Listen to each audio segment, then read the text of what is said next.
This sitting is resumed. Honourable Member for St. Michael South. Thank you kindly, Mr. Deputy Speaker, sir. And like everyone else in the chamber, how good it is to see you in that position, sir. I want to begin by saying thanks to the people of St. Michael South, again, for the opportunity to be here in the overwhelming fashion in which they supported me. I never take it for granted, sir. I also want to lend my support to what I thought was an excellent budget presentation. It was balanced, it was transformative, it was visionary, it was the budget that the times demanded. I don't think anyone could have asked any more of the Honourable Prime Minister and the forward-thinking nature of the budget that we had. I also want to thank the member for St. Thomas, who would have led in this ministry before, and based on her work, I now have the opportunity to discuss a few things, most of which would have been started by her before my time there. And of course, I want to thank the Honourable Minister of Environment, who spoke so kindly about me yesterday. I suspect that his eagerness and exuberance would perhaps be even more intense were he to follow me in this ministry responsible for older people and the opportunity to lead a ministry responsible for older people and women, and perhaps older women.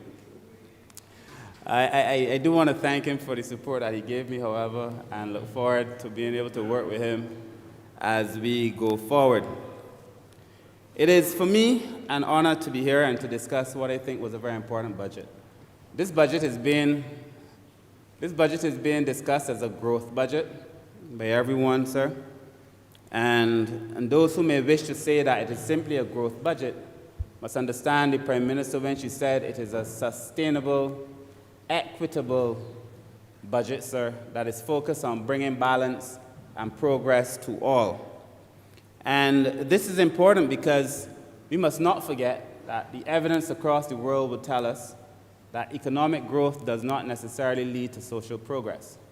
And unless you have deliberate interventions to ensure that that growth is equitable, that all can benefit from that growth, that necessarily it doesn't mean that all will benefit. And this budget in particular was one that will guarantee equitable growth and social progress for all, sir, and it's because of that I am so proud to be able to support it. Of course, there are some countries like Cuba that didn't have a lot of economic growth that were still able to focus on social progress. It depends, sir, on the deliberate efforts to ensure that those who are most vulnerable should be able to prosper. And I want to begin on this idea of balancing economic growth and social progress because there is a myth that used to be propagated by the opposition then, the Democratic Labour Party, when they were in opposition and in government, that you could somehow separate the two, that you could somehow focus on the social part of it and leave out the economic part of it, that a country was more than an economy, it was a society. And in 2016, sir, I gave a lecture in which I used the definition that I would like to share with you about social development, recognizing that it is planned social change designed to promote the well-being of the population as a whole in conjunction with a dynamic process of economic development. So you cannot separate the social component and the economic component. And if you were to try to do it, you do so at your peril, as we saw with the last administration. You need also to have growth if you are to be serious about social progress in this country, sir. So growth itself doesn't lend itself to social progress, but if you have deliberate policy interventions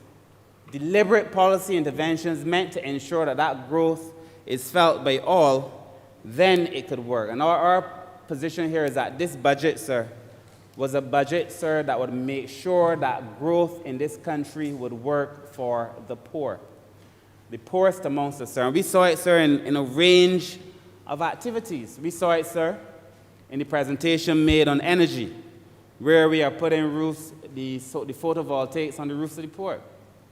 We saw it, sir, in relation to the work that is being done in agriculture to ensure that in this country, even for me and for those of us who have urban constituencies, that we are making sure that even in urban Barbados, there is some access to the benefits of those of us who have now benefited from the boom under the leadership of the Minister for St. Philip South, the member for St. Philip South.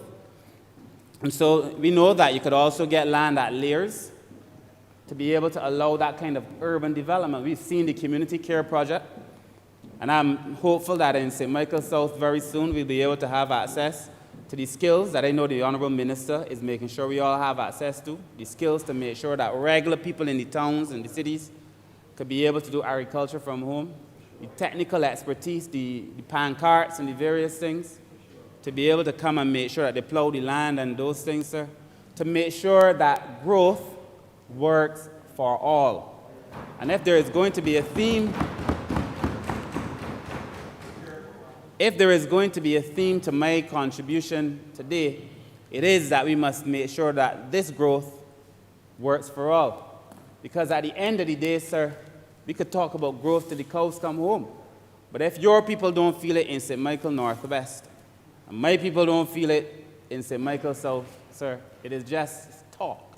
And that is why I feel that this budget must be seen in that context, with deliberate policy interventions to ensure that even as we grow, it is a kind of an equitable, sustainable approach to ensuring that all of us, sir, benefit from this. We have to move away from theory in these matters to reality in these matters. We have to make sure that when we say something will change the lives of ordinary people, that it really does change the life of ordinary people, sir. So we are saying it in energy, we are saying it in agriculture, we've seen it in the environment with the work that the Honourable Minister is doing to make sure that ordinary people have an opportunity in this country as well. Time and time again, every policy effort made to make sure that ordinary people can live. That is why I think the debushing program is so important. That is why I think the idea of elevating communities, sir, through the Clean and Green program is also very important. You know, there is in social policy a theory called the broken window theory. The broken window theory simply says that if you live in a community, it's really a housing policy. If you live in a community and you allow one window to go broken in that house without fixing it, then somebody else allows that window to go broken, then a door, then they let the place go without painting, then the roof, that eventually everything runs to ruin because you never took the time to address the small things. The reverse is also true, that if you put the time into making sure that you elevate communities one by one, piece by piece, you paint a house today, you check it, you're an MP. You paint a house today, the next door neighbor is likely to paint the house tomorrow. You clean and you green one space, as the Honourable Minister is doing, then the spaces next to it are likely to be improved as well. So that gradually you lift up a country without having to spend a whole lot of money. You elevate the dignity of a people without being able to spend a lot of money. These things, sir, are going to be important, sir. I feel very strongly about that. I feel very strongly about the community gardens that the Ministry of Agriculture is happening to offer to all of us. And so I read, when I was young, sir, a book called The Economic Hitman by John Perkins. It was a book, sir, some said it was a little bit dramatic. But in that book, in The Economic Hitman, the conversation is around persons who come into developing countries and offer advice with the idea that they cheat the country and they take from the country more than the country actually benefits. And while we designed our program, we don't have the risk of getting these economic hitmen here because our program that we are under was homegrown, designed by us, fashioned by us. Our budgetary proposals were our proposals, designed by us, fashioned by us. But the principle of it is what I'm talking about, that we have to be in a position to ensure that we do not forget that at every step along the way, the policies that we put in place will benefit the poor, the marginalized, disenfranchised, the persons who traditionally are not part of the economic growth of this country.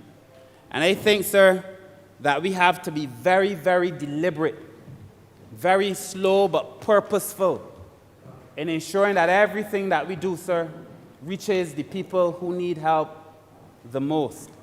I have had the privilege of coming from very humble origins, and I have the privilege of serving in a constituency of people of very humble origins. And every time I am thankful, sir, because there is a dignity in being poor. There is a strength that is given to the poor, a capacity to be able to respond and to be resilient in circumstances that are most difficult, that we oftentimes do not take into consideration the strength of regular communities, sir. And because of that, we often do not encourage or incorporate this thinking into a lot of our policies and into a lot of our programs. And sir, I am very grateful that today I have the opportunity to serve as your Minister of People's Empowerment. It is my training, but it gives me the opportunity to remind myself and to remind this House and to remind my colleagues that we were elected for the most part to serve ordinary people in this country, and that our policies must work for all. Sir, if we zoom out, we understand how poverty works. Poverty is normally determined by two things. It is determined by a person's income, or the income of the country, generally, and whether there is a lot of inequality in that country. Now, it would be nice to think that we could, like in developed countries, they're having a poverty rate of about $30 a day, 60 Barbados dollars. We don't have that luxury. But if you could have a poverty rate that is set like a minimum poverty income, and if you fall below that income, you're considered poor. At that height, well, then all of Barbados would be good. But we obviously do not have that luxury like they do in Sweden, for example. And it would be nice to think that we could have that as a minimum poverty level in Barbados. But we don't. And so what we must do is to be able to make sure that we have the programs that properly target those who need them the most. But we also have to make sure that when we implement policies that they do not widen the divide between those who have and those who do not have. I had cautioned, sir, the Honourable Minister responsible for energy, the first Honourable Minister, and I cautioned the current Honourable Minister responsible for energy, that as we build out our energy sector, it is going to be very important that we do not have a phenomenon known in the theory as energy poverty. Where in energy poverty, it is a case where the benefits that come, the possibility of being able to have lighting in your own house, the possibility of being able to make something from it is denied of the most poor. They don't have the chance to do it. I said we have to be very careful that that's not our reality. In this Parliament, sir, the programs that we discuss on energy, not only do they ensure that people have the opportunity to have access to the resources, but they are the most transformative that I have heard, because it allows ordinary people to generate revenue from their roofs. And that in our housing program, using that roof alone not only stops people from being poor, but it gives them a house. And where else in the world have you seen an energy program as transformative as this program that allows ordinary people to be able to pay for a house as the one that Barbados has, sir? It is, to my mind, the most transformative energy policy that I have seen, and I no longer have a fear that energy poverty will be our reality. Growth, sir, must work for all. And I take the opportunity, sir, now that I have the privilege of speaking of this ministry, to tell you about a few things that are happening in the ministry, sir.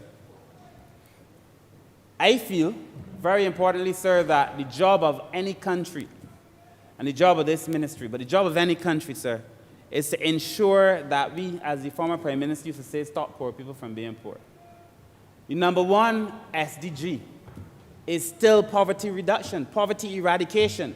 That is still the mandate of the global community, to be able to say that we have eradicated poverty from the shores of the country. That is still SDG number one. And in many ways, we're no longer talking about it. We've gone quiet. But we have to rekindle that conversation, sir, on poverty, so that we elevate the interests of the poor in this country, sir. We have to elevate the interests of those who go to work every day, toiling from morning to evening, sir, to be able to pay bills in this country, sir, and do so with a certain dignity. And it is important, sir, because at the end of the day, you know, the world was making so much progress in terms of moving toward eradicating poverty. But COVID has decelerated that progress. So the rate at which we are increasing is now decreasing. And so we have to put poverty reduction strategies back on the table to ensure that we keep the poor in the center of our consciousness. I know you know what I'm talking about, sir, because you're always working on behalf of the poor in your community. But let me discuss a few things in the ministry that I came, sir, and found, some of which we are now trying to expand. Barbados will very soon have a child protection bill, child protection legislation. Sir, this is so important. And I know the Honourable Member for St. Thomas would have liked to have been able to finish the work she started, because it is so important that we have legislation, sir, that protects our nation's children, that makes having to report on abuse and so on mandated in the law, to be able to protect our children, sir. And you will see that legislation hopefully before this Honourable Chamber within the next few months, because the draft bill is at the stage where we're going between the CPC and the ministry to finalize the concerns that they raise, sir. You will also very soon be seeing elderly legislation, sir. Because, sir, the policy on the elderly, sir, is important. I want to thank UNICEF for helping with the child protection bill.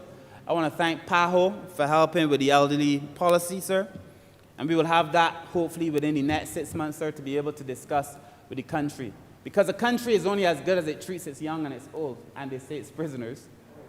But we have to treat our elderly well. I must also tell you, sir, that in a real way, COVID was a serious threat in a real way. We talk about it all the time. But COVID was a serious threat to whether people lived or died in this country if they were over 60 years old. It had a disproportionate amount of people dying. I mean, if you think about it, we don't think about it really in real terms. But in real terms, COVID was targeting the old. So it is almost as if you have a hitman singling out. I mean, if that were the case, we would have tried to protect our elderly. As this hitman going down the street, taking out old people. We did a lot in Barbados, sir. I look forward to being able to do more. And then, of course, sir, there's disability legislation that will also be coming to this house, sir. I want to thank the Honourable Member for St. James North, who has been working in this area for such a long time. Even now, as I speak, there's a consultation being had, sir, and that community is so frustrated. In their words, not in mine, in their words, they do not feel that they are reaping the benefits that are being bestowed to other people in this country. The disabled community is making it very clear in the consultation that they are frustrated, they feel left out, and in some cases, they feel forgotten. I feel it is my responsibility to give them the assurance that as their minister, I will engage them every step of the way, sir, and that where there are things to be done, that I will lead the fight to ensure that they're done, whether it is in housing, whether it is in transportation, whether it is in education, because in this country, the growth that we are talking about must be growth for all. And unless all benefit from the growth, sir, then it is what you call a distorted kind of growth, distorted development, and that is not the kind of legislation and country that we hope to be able to build, sir. But there are a few gaps in our policy prescription that I feel we need to be able to address. And to do that, I think it is going to be important that we rethink the way we look at, you're making me smile, sir, we rethink the way we look at the social services sector. And the social services sector, sir, requires, you know, people think about the ministry and they think about handouts, they think about a little change here, assistance here, sir. I have a vision that the Ministry of People's Empowerment will become part of the productive sector, and that we move away from the idea of just being able to offer just the bare minimum, the basics, to being able to benefit from the fact, sir, that a lot of people who find themselves in these circumstances are able to make a significant contribution to this country. And if we allow them to do it, it will be to the benefit of the entire country. But there are some gaps. In housing, for example, sir, We know, sir, that there's still a possibility, sir, that if you find yourself in extreme need, as we did with Elsa, that you could lose your house today and there will be no space for you to be able to accommodate your constituents. There is no space. We do not have enough space. We have to have a space, sir, where there are emergency issues to be able to accommodate people, sir, who find themselves in need. We also know that even for our elderly population, as they live longer, we still do not have the facilities to accommodate persons who are elderly. We need more of what the Vauxhall Senior Citizens Home is. We need more of what the Seroptimus offer to be able to ensure that the older people in this country have a place to be able to stay. And then the recent case that was shown in the paper and on the news in relation to the young disabled couple who had nowhere to go, sir. And I must remind this House and Barbados that because you have a mental issue, a mental challenge, it is not necessarily that you have some crime, you're a criminal, you're mentally unstable, sir. People all over the world at various levels of functioning are able to be integrated into their society if the society deems it necessary. Able to have jobs. I fought very long and very hard, sir, to be able to ensure that that couple was able to have some dignity. And as we go forward, sir, it shouldn't be a case, sir, where we have to fight for these things. But disabled people need to have a space too. And so I feel that as we build out, there is a space, I know the Honourable Member for St. George South has his eyes on it, but the space at Sterling, I feel, should be equipped for persons who have disabilities.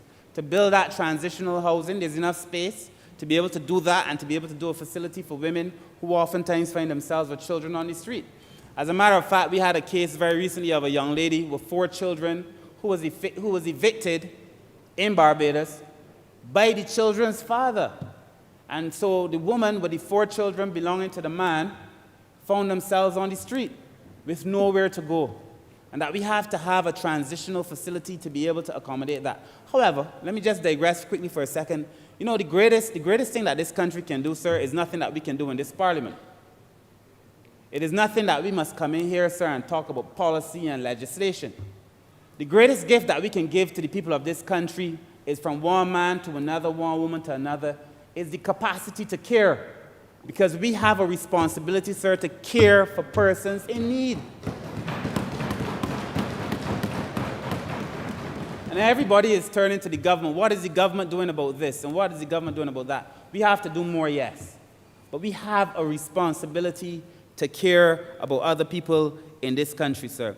And so I feel very strongly that we must be able to do these things. I have, sir, a few programs. I see you keep looking up, so I will speed up, sir. I have a few. I'm not rushing you, sir. I have a few programs, sir, that I hope to be able to bring forward. So, but before I do, I want to thank the Barbados Children's Trust for the work that they would have done at Nightingale. If you haven't been to Nightingale, sir, I used to work at Child Care Board many years ago, and I returned now. I was there as manager. I returned now as minister. To see the transformation that has occurred at Nightingale is phenomenal. And I want to thank the Barbados Children's Trust for the work that they did there, sir, to allow people, these young children who have made these places their home, sir, to be able to live in comfort and in dignity. I also want to thank the Maria Holder Trust for the work they did at what was used to be FARS, Children's Home. We cannot do these things, sir, on our own. And then, sir, there are a few programs that I hope to bring. I am convinced that one of the tools that we need to have in Barbados is that capacity to be able to generate, to have intergenerational exchange between the older community and the younger community. I think it is going to be so vital to solving our social problems so that younger people understand what older people have gone through. And older people have a chance to understand what younger people are dealing with. If we don't talk, then we don't have the chance to learn and to solve. And sir, there's a program that we will bring before the cabinet very shortly that I call Mend and Mentor, where I will be seeking to be able to help beautify some of the old people's homes, because many old people live alone. Around their houses is filled with bush. They might need a simple thing like a window fix, no major work, but that will be done by a younger set of people who live in the community. It's all community-based, And the responsibility would be for the person, one trained person, to mentor other young people to be able to do this work, sir. So you get the intergenerational exchange, they get the benefit of having their homes restored, and the young people get the benefit of learning a skill, sir. It is going to be a very comprehensive program, and it will help a number of households in this country, sir. And I'm hoping to at least do about 20 to 50 houses in every constituency in the first year, depending on the funds that are made available to be able to do it. But we have most of it covered in the estimate, sir. I also feel that one of the persons who bore the disproportionate brunt of COVID was the elderly. I said so. And so we're talking to some of these institutions about having a social program on the internet. So we would train them up. I've already spoken to the general manager of Lime, so that old people can talk to other old people online, because they don't want to go out and, they like to socialize, but they can't because COVID is their hitman. And, sir, they have the opportunity to talk online, sir. We create the program, and hopefully Lime or Digicel, either, the one who calls me first, will be able to produce the highway that allows them to be able to communicate, sir. We have to return dignity, and we have to make sure that people live well. It is one thing to say that our country allows people to live long, but people must live well. So when you reduce mortality, you don't want to increase morbidity. You don't want people to live long and suffer. You have to put in place programs, sir, to make sure that when they live long, they do well, sir. Economic growth must be a benefit, sir, for all. Of course, we have other programs, sir, to help with medication and so on, sir. Some of these things that I will discuss later, another day. We also feel, sir, that it's going to be important that we restructure the ministry. And, sir, I've spoken in public before of the need to merge and amalgamate the social services sector. This is very important. We have been discussing this amalgamation now for about 25 years. We have had various political directorates agree that it is important. We haven't been able to deliver it. We are at an advanced stage in the ministry of delivering it. Very soon, hopefully, we'll be bringing to this place a conversation around how we intend to amalgamate. The next step will be to talk to all the stakeholders, sir, but National Assistance Board, Welfare Department, Child Care Board must come together to be able to offer better services to people. And the one thing that we have already insisted on as well is that there must be some kind of training in like communication, so that when people come to the Welfare Department, they don't feel that they're treated badly. But I must also say, sir, that the Welfare Department officers themselves have been treated very badly. Because if you visit a lot of these offices, sir, the Welfare Department, the main office, sir, is not fit for purpose. That space was never designed clearly for what is being asked to do.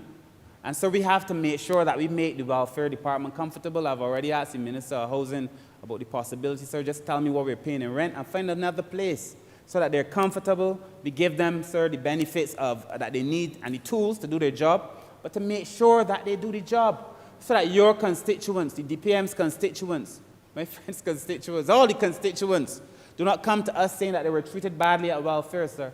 We have caseloads in some cases of 500 cases to one person. Impossible. Impossible. We also need more staff. The other thing that we're doing very shortly, sir, and I'm talking about maybe by the middle of next month, is to ensure that there's a 24-hour service at the Welfare Department that allows them to respond to emergencies immediately. So that currently, sir, if you have a fire, and for me, most of my fires, unfortunately, occurred on Fridays, and that many times you don't see a welfare officer till the Monday. With this new department that we are putting in, this new unit, there will be 24 hours. And the moment that there is a fire, there will be someone there to respond immediately to make sure that that family is taken care of from the time that they have that incident, sir. I think that that is going to be very important. As I close, sir. I will bless you with 5 more minutes, sir. Thank you so much. I'm about to close. As I close, sir, I feel very strongly that we must think differently about poverty. There used to be a Reverend Thomas Malthus back in the day, I think in the 1700s. And he said, sir, it has appeared from inevitable laws of nature, some human beings must suffer from want. He said, these are the unhappy persons who in the great lottery of life have drawn a blank.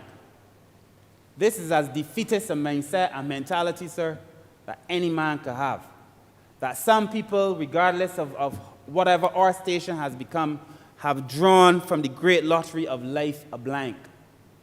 And that you could imagine if that is your mindset, you never have recommendations, policies, programs to fix the concerns of the poor. It is not my mindset, sir. It cannot be the mindset of the Ministry of People's Empowerment, sir. Our ministry must think differently about poverty. We must think differently about the poor. We must think differently about vulnerability and what vulnerability is and how people become vulnerable. We must think differently about disability and what people are capable of doing. We must think differently about what being elderly means and what elderly people can do, the contribution they have made, the contribution that they can make, sir. We must think differently about the poor. And that has to be the mindset, sir. And as we think larger about these things, it will mean that we have to speak to education, because a lot of these things happen, so you don't just end up in poverty at the end of the day. We must talk about job creation, labor, housing. It's a wide conversation. This ministry, sir, our voices must be heard in relation to all of these things if we are talking seriously about ending poverty, sir. So as I close, my final comment, sir, is that I feel that we must put these issues back on the table.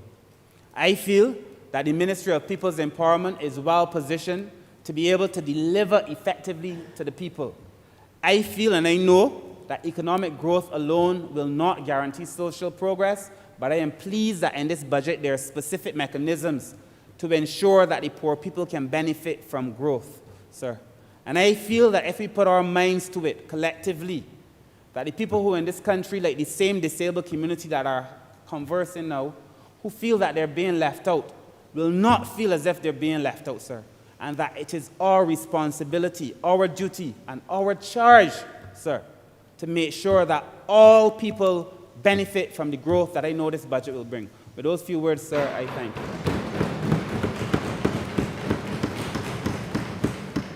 Thank you. Honourable Member for St. John.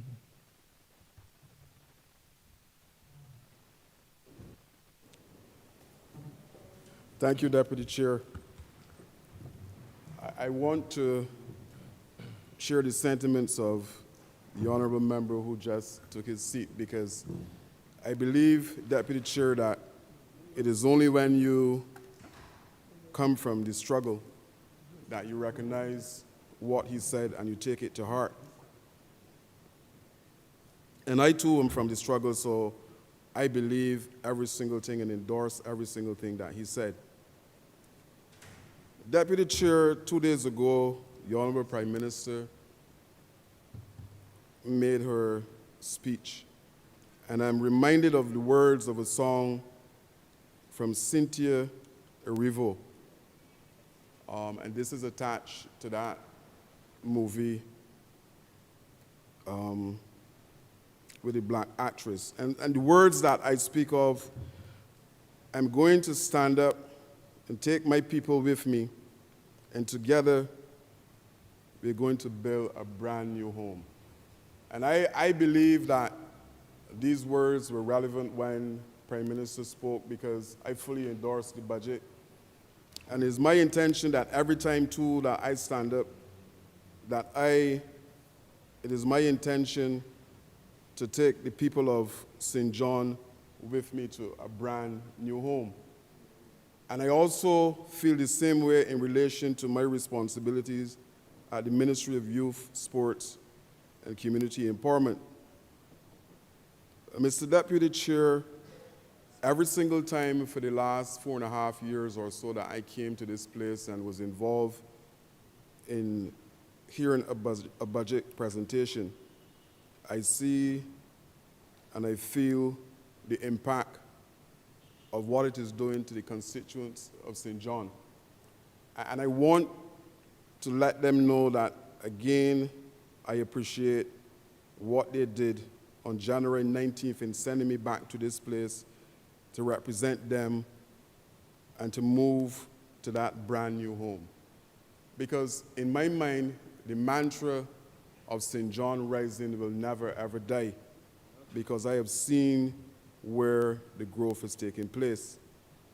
And from that budget, at the very basic level, when females, as mentioned by an honorary member before, can have zero VAT on the necessities that they would need for child and for self, I can't help but fully embrace everything that is in this budget, because I know at the end of the day that it will not only redound to those persons in the constituency of St. John, but by extension, Barbados as a whole. Permit me, Mr. Deputy Speaker, to speak a little bit about the changes that I've seen in St. John, not only as a result of, or the things that will come from this budget, but the Honourable Minister of Agriculture, he did not mention the fact that Project Phoenix is happening in the constituency of St. John, where 32 young, unemployed individuals will be farming 50 acres of land at Wakefield. And it is only this week that they signed the document to officially get started. And this budget mentioned the fact that water will be at a reduced rate for those persons who are engaging in farming. And I welcome that, because I know that with this particular project coming on stream, that they will benefit from the relief that is coming from the reduction in water. Deputy Chair, mention was made of the housing that we're looking to trigger in this country.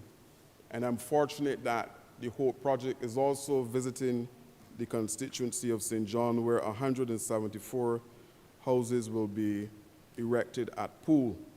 And this is something that I'm pleased about, because it provides an opportunity for those persons within the constituency to be able to acquire a piece of the rock through a project that I think is very, very visionary, a project that I fully support, because I don't think that anywhere else you can find a housing development where you only pay for the land, but the photovoltaic panels on the roof, pay for the house, and the panels will pay for the land.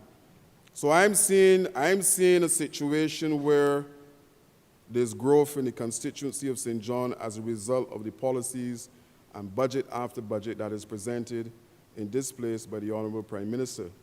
So I give thanks on behalf of the constituents of St. John in terms of what is happening and the fact that they are now benefiting in a meaningful way from a government who continues to be proactive, with a leader who is doing all that is necessary to take us to that brand new home. Deputy Chair, I was fortunate because the Prime Minister, in her wisdom, in a sense, sent me home. And I will just share some of the things that are happening within the Ministry of Youth, Sports, and Community Empowerment. And one of my former colleagues indicated to me, you know, you're the prodigal son, you're coming home. But there's no banquet at Sky Mall. It is a situation of me getting to where I need to move my young people forward. And I went to that ministry, I came from that ministry, and I returned, and there's a chalice in Sky Mall, a chalice of hope and opportunities for young people in this country. And I believe that this is the best time to be a young person in the landscape of Barbados, because of all that is available in terms of training opportunities for those young persons in this country. So yes, there is a chalice of hope and opportunities. And I will share today, Deputy Speaker, some of those training programs that are inside of that chalice, that are embedded in the chalice. And it is my goal, it is my desire to ensure that our young people, in the words of that song, are taken to a brand new home in several different ways. The Youth Development Program is one of those programs that is responsible for doing a lot of training with those young persons who are not only at risk, but those who are in mainstream. We have several programs under that particular initiative.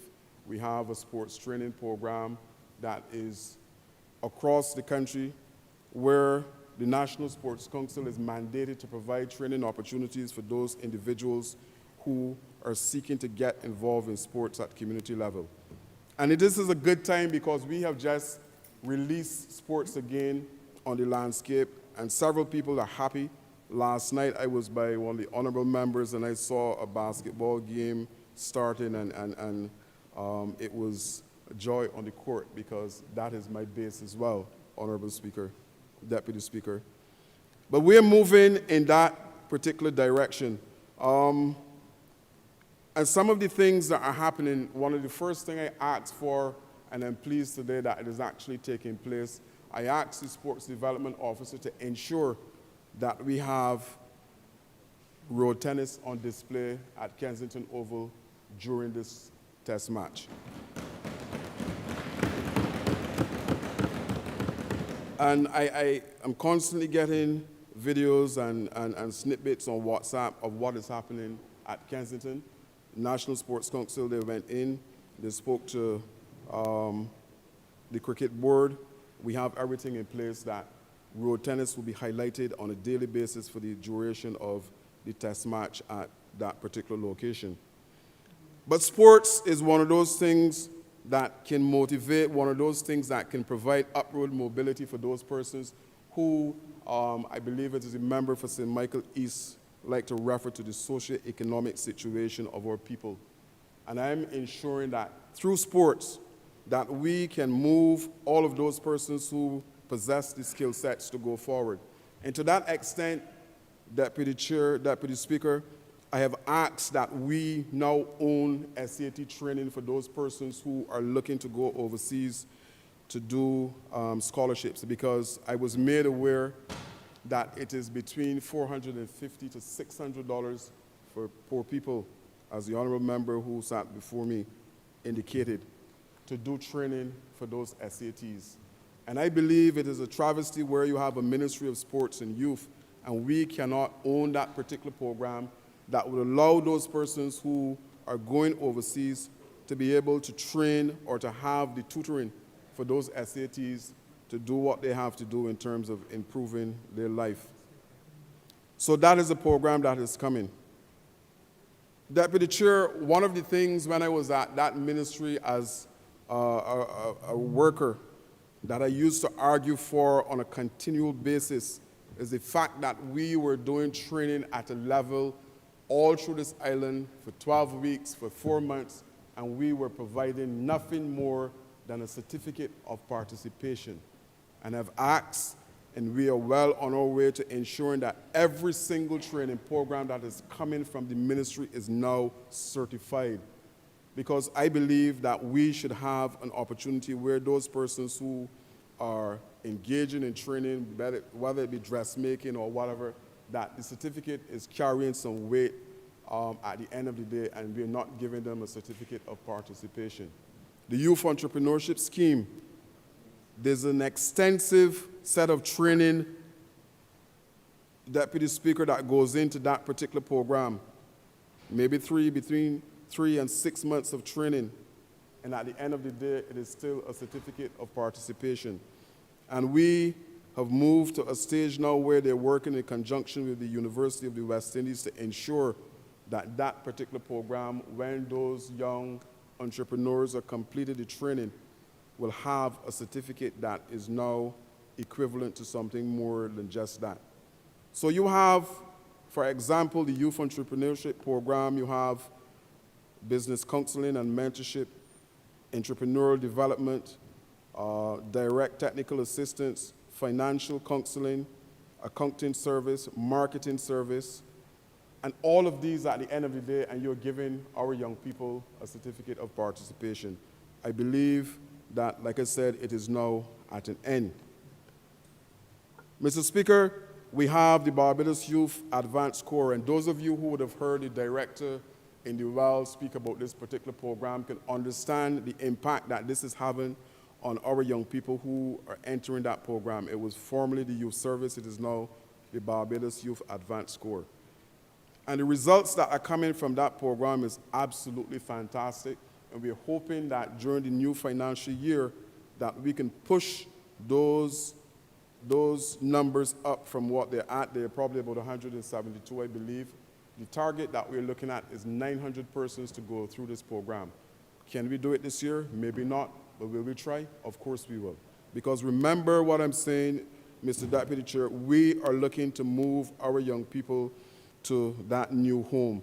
I have asked that we find a way to bridge the gap between those persons in the penal system and, and getting them to reintegrate into mainstream society. So we're looking, and plans are in train to ensure that we are speaking with the prison service, and we are going to attach those persons who are exiting the prison service to one of the youth commissioners. And then we're going to try to get them into some of the programs that are available through the ministry. The Community Secretariat Program, I had a chance last month to meet with those ambassadors from St. Lucie who won a particular competition.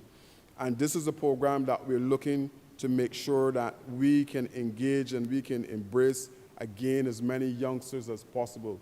It will be a situation where there's a new mantra at the Ministry of Youth, Sports, and Community Empowerment, because I'm fully aware, fully cognizant that if we do not do what is necessary to embrace all of those youngsters, those outside of mainstream society, that we will pay a serious price at the end of the day if this is not done. So we're moving in that direction. All of the programs through the Ministry of Youth, Sports, and Community Empowerment will now be decentralized. Shortly, all members will be receiving a package with all of the training programs that are available from the ministry, so that you too can help in terms of channeling persons within the ministry. I'm forced, Mr. Deputy Speaker, to use that youth lens, and I have no problem using a youth lens, because that is the only way that we're going to attract and the only way that we can understand what is happening in that particular demographic. And I have been there before, and like I said, I've returned, and I'm using the youth lens to ensure that all of those things that are being requested from our young people are being put in place. Mr. Speaker, another thing that is happening within the ministry, as was mentioned before, the construction of 15 mini stadia. And we are on our way in terms of completing that task. Yes, we have some reasons for pause, but that will be taken care of soon, and we will have those 15 mini stadia in the first instance. And the plan is to expand where they reach every single constituency where it is possible, to ensure that our young people have an environment that they can engage in structured activity that will make them better citizens in this country. The lighting upgrade is something that is coming. I know several members would have indicated that this is something that is required in their particular constituency, and we're moving apace to ensure that we can have all the lightings up and that they'll be ready soon, because we know that sports is available again at every level practically. So we need to have those lights in place. Community development, Mr. Deputy Speaker, is one of the areas that we need to address. It is one of the areas that we need to fix. And I can assure you this evening that plans are in place, and we are fixing what is necessary at that particular entity to ensure that we have best practices. We are trying to put measures in place that we would have a situation that the peak hours, or those hours that we deem to be the ones that we should more or less have people within the centers, the evening portion of the day. We're ensuring that that is in place, where maybe from 4:30 to 10 o'clock, that a staff member will be at these locations to ensure that persons can utilize and fully utilize all of the community centers across this country. I note that there's a number of them that is in a state of disrepair, but the money voted this year for this budget, for this financial year, there are funds in there to do some of the repairs to those community centers and pavilions. We are trying as much as possible to be proactive in the approach in terms of developing our young people. It is only last week that I had a WhatsApp message from what is equivalent to the Minister of Sports in Ghana, and he's looking to trigger an MOU between his government and ours, that we can do an exchange in terms of sports He's also mentioning that they're looking to see how best that they can get Barbados involved in the African Games. And I think that this is another opportunity for us to grow sports and to move sports to a different level. For far too long, we've been hearing that government after government, we make sport at sports. And I'm trying my best to ensure that that is a thing of the past in relation to what is happening within the ministry that I'm supposed to manage. So, Mr. Deputy Speaker, it is good that, like I said, it's a good thing for young people at this point in time. All of the opportunities are being placed on the table. Those initiatives that we believe can move young people forward, we will do that. The sports policy is supposed to be coming back to Cabinet for ratification very soon, and we expect that that will then place even more, will shine a spotlight more on sports in this country in terms of how we treat sports. There are several NFs, national federations, that indicated that they are looking to move to a semi-professional stage in terms of how they treat their particular discipline. And one of the things that we will do is to embrace that and see how best that we can have that in place. Because if we can do that, then a lot of the scouts that are coming to the island to look at what is on offer will probably move some persons in terms of scholarships, and some persons will get involved at a professional level and make money to move them forward. Mr. Deputy Speaker, one of the things on my personal wish list is to have a national center where we can see all of those persons who would have contributed in a significant way to sports in this country highlighted. The Willie Gymnasium, there are, I think, about 34 acres of land at that particular location that can be utilized for sports. A National Hall of Fame for sports is what I'm talking about. And it's one of the things that we're exploring to see if it is possible for those persons who are on the landscape. I was told recently that maybe government should look at honoring Jim Wedderburn because he's in his twilight years and nothing was done for him. And I believe that we should look to ensure that not only him, but those persons who would have contributed at the national level, that it is something that we can do for them, that when they walk the streets of this country, that it is known that these are people who would have sacrificed, these are people who would have gone and represent us at the very, very highest level. Only this morning, before I came here, there was a press conference with Josh Kelly, who was turning professional as a cyclist in Miami. And he's the first person in cycling that would have gone to that level. And we need to ensure that we can maximize and we can have that replicated time and time again. Football is one of those sports that we see a lot of emphasis in terms of the money. I have a youngster now in the United States who is struggling because he was offered a contract, but now there's some hard time and he cannot necessarily handle the financing. And the ministry is looking to put measures in place to ensure that he can continue on his journey, not only to make himself proud, but to make the country proud as well. So, Mr. Speaker, these are some of the things that I wanted to share in relation to the ministry in terms of what we're doing. And we will continue to be proactive. We will continue to see our young people as the future. We will continue to embrace them. It is youth sports and community empowerment. And if we have a situation where our young people and our sport is up at a level that we are satisfied, then that can only redound to community empowerment. Because you can understand when there's a youngster that is doing well and reach the peak coming from a particular community where you have a community feeling the pride of having that individual. I can speak of Tristan Evelyn as a product of St. John. And I know that if you go to Cherigove and Henley area, that persons will tell you, well, look, this is somebody who we are aware of in terms of their coming up in the particular community. So, Mr. Speaker, it is what we are pushing. I understand community development, and hence I have asked that every single youth officer develop a community group within their particular locale or the area that they're working with, because the only way that you can have community development at that sustained level, in my opinion, is if you have functioning community groups, if you have the gatekeepers in a particular community embracing those persons who are in a community group. And one of the things that we're looking to do is to use the community groups to build the profile of particular communities that are struggling, particular communities that are being impacted by violence. If we can have a functioning community group at that particular location, then it is so much easier to run project after project inside of that.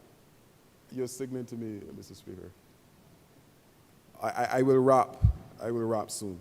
So I hope this evening, with my particular presentation, that members and the wider Barbados get an understanding of what is happening at the Ministry of Youth, Sports, and Community Empowerment.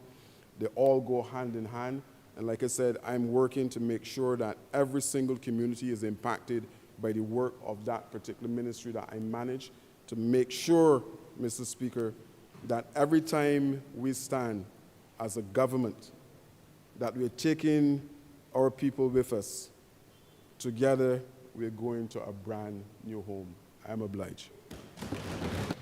Thank you. Honourable Member for St. George South.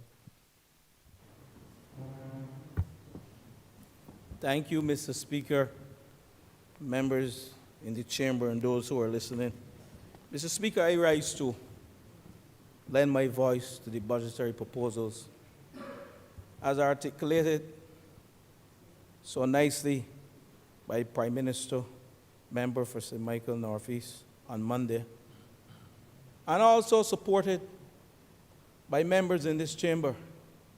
And I must, at this time, pay my respect to the member for Christchurch East Central, who has been doing the heavy lifting and supporting all the efforts of this government in the role as Minister of Finance within the Ministry of Finance. But I want to start, Mr. Deputy Speaker, with a biblical quote from Isaiah. Isaiah 43, chapter 43, verses 1 to 3. And this, I spoke to my pastor 2 days ago, and I tell him, give me a scripture verse that happily describe our journey from 2018 to present. And Isaiah 43, and you know he is listening, and he just messaged me, verses 1 to 3. And it goes like this.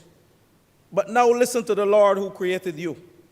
The one who formed you says, do not be afraid, for I have ransomed you. I have called you by your name, and you are mine. When you go through the deep waters, I will be with you. When you go through the rivers of difficulty, you will not drown. When you walk through the fire of oppression, you will not be burnt up. The flames will not consume you. For I am the Lord, your God, the Holy One of Israel, your Savior. We have gone through the hottest fires. We were not burnt up. We went through the rivers of difficulty, and we did not drown. And I started there because on Monday, when we listened to the budgetary proposals by the Right Honourable Prime Minister, we recognize that we have come thus far by faith. And we have to give kudos to the Almighty who guided us through the fires and the difficulties in the rivers. And we are here to present a budget that is geared towards giving us a 1% surplus. And this budget, members, Deputy Speaker, gives us the optimism of the social and economic development of this country. We have to be optimistic as we go into our ministries day by day to execute the strategies articulated in those budgetary proposals. We have to ensure that we keep our heads above the waters. That is why Isaiah 43 verses 1 to 3 describes where we came from and where we are going at this stage. But the budgetary proposals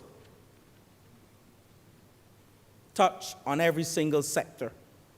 And while I don't want to rehash what was said by the honorable members, because I listened the entire morning and yesterday, and also Monday to the Prime Minister, we still have to recognize that some measures touch the indigent, the poor, the middle class, the business sector, the rich and the poor. And one that stuck with me, the removing of the VAT from personal items, personal care items, and that will benefit every single sector of this society. And the final one, because we have to ensure that we don't create two Barbadoses as we govern and as we lead our people. And the one-off pandemic levy, 15% of net income for the years ending March 2021 and 2022 for businesses in the telecommunications sector and the petroleum industry and the insurance industry and in the banking sector. The credit union was left out, and we know why. And those measures will certainly ensure that we are not creating two Barbadoses in this country. But Mr. Deputy Speaker, each time I stand in this Lord Chamber, I stand on the shoulders of a family and community of St. George South who raised me and who sent me to this honorable chamber. And I am therefore not far from my community moorings. So I want to thank the good people of St. George South for giving me the opportunity yet again to represent them, not only in this honorable chamber, but as their parliamentary representative for the third time. And I know, just like I have the confidence in every single member in this team, these budgetary proposals that were articulated would give us the opportunity to return to this honorable chamber yet again after we've executed our mission within our various ministries. I know what it is to help someone who's building a house turn concrete.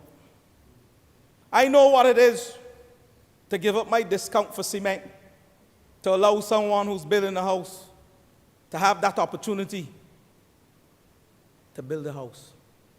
And I'm not going too far from understanding that the people in this country needs affordable housing. So as we build out every sector, we have to understand that housing is at the nucleus.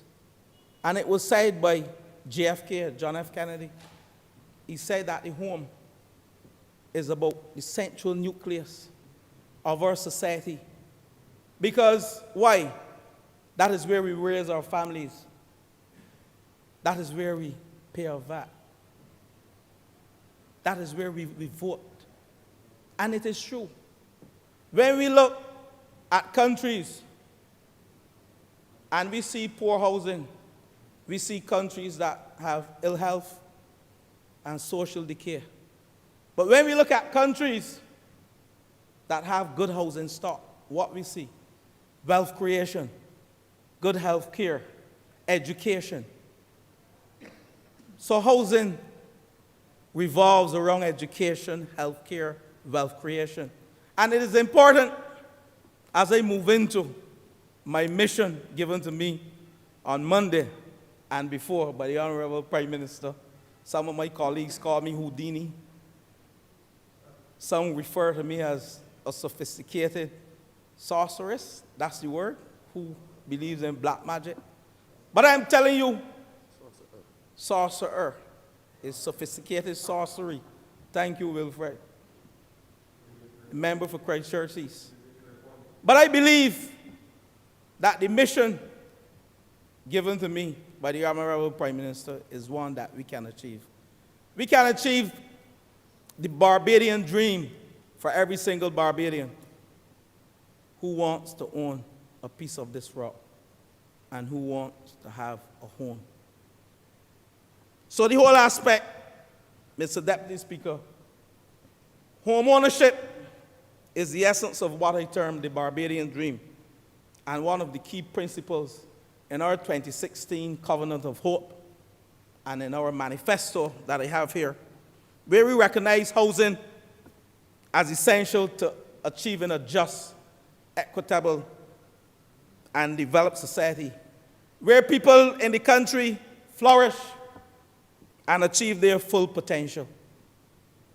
So, Mr. Deputy Speaker, the question that is posed by many people in this country, how are we going to achieve these 10,000 houses that the Prime Minister spoke about on Monday and during our campaign, and that are articulated in our BLP manifesto?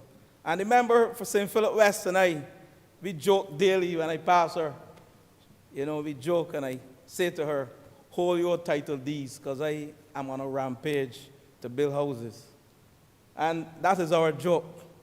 But, Mr. Deputy Speaker, the Labour Party, this said Labour Party, has a proud track record of building the most houses, private sector led, in the history of governance in this country. And if we can do it then, we can do it now.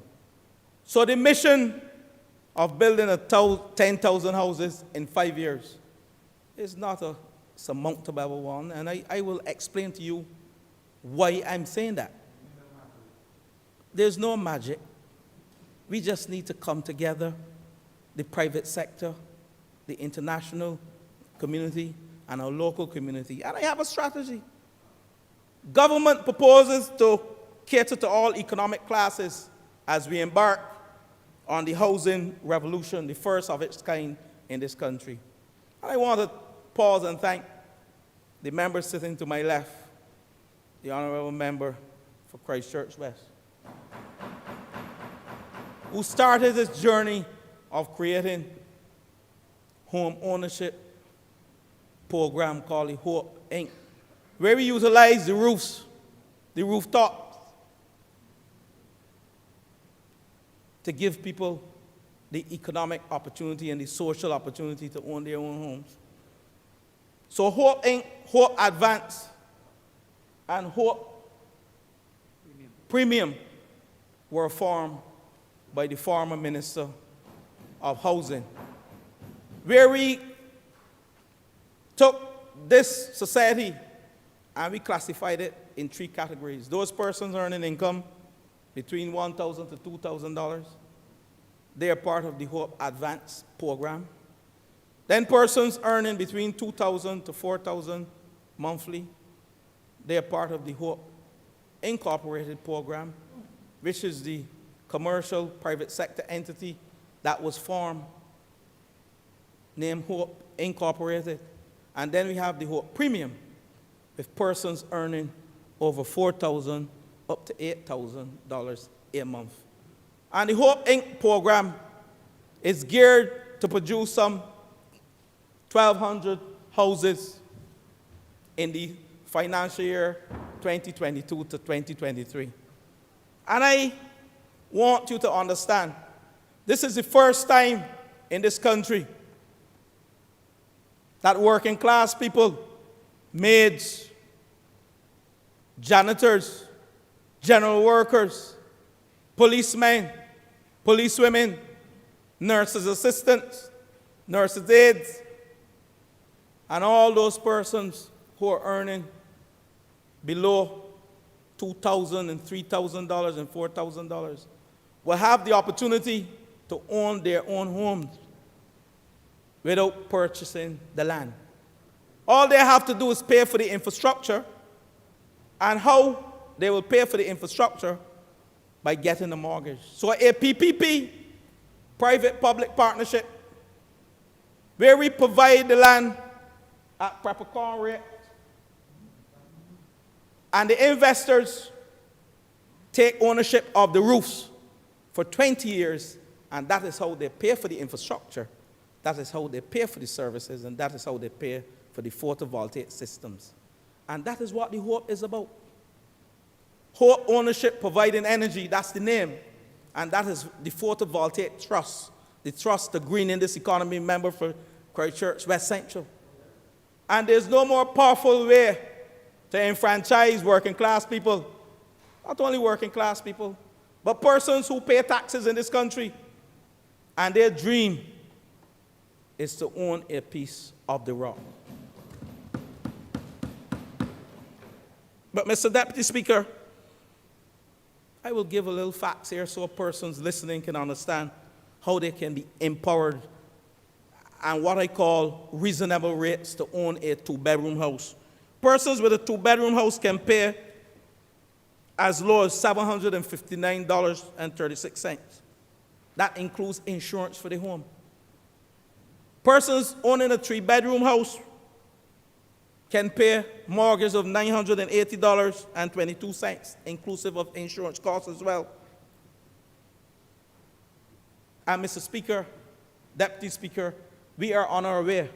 Because presently at Lancaster, we are building some 154 houses, 30 of which will soon be finished. I heard the member for St. John spoke about Pool North 174 in St. John under this HOPE initiative. The member for St. Lucie in Colleton, we have 74 houses to build. Tars North in St. George, 194 under the HOPE initiative. 115 member for St. John at Pool South in St. John. These are all lands identified by HOPE Inc. And I said earlier, 30 of the houses at Lancaster in St. James are ready to be handed over in about 3 weeks' time, and another 100 of 275 houses at Chancery Lane in Christchurch are at various stages of completion. So, Mr. Deputy Speaker, when we hear about building 10,000 houses, refer to Isaiah chapter 43, 1-3. Because where there's hope, we will achieve. And we have demonstrated as a government, we have come through the roughest fires and the toughest seas. We have been criticized by the naysayers, but yet we are here articulating a 1% surplus for the people of this country. That speaks to economic growth. And when you look at the housing projects that we'll embark upon shortly, that represents some 25% of GDP. And we are putting people back to work. We are putting people back to work. All the artisans in this country are going back to work. And as we sought to address the challenges that we were facing, thanks to the member for Christchurch West again who started this program, it occurred under him, the Hurricane Elsa, which I can classify as one of the fires, the freak storm, one of the fires, the ash. And let me pause at this time to recognize those ash workers who work tirelessly to ensure that we return our country and our highways and byways to some level of respectability. I think they deserve another round of applause by tapping.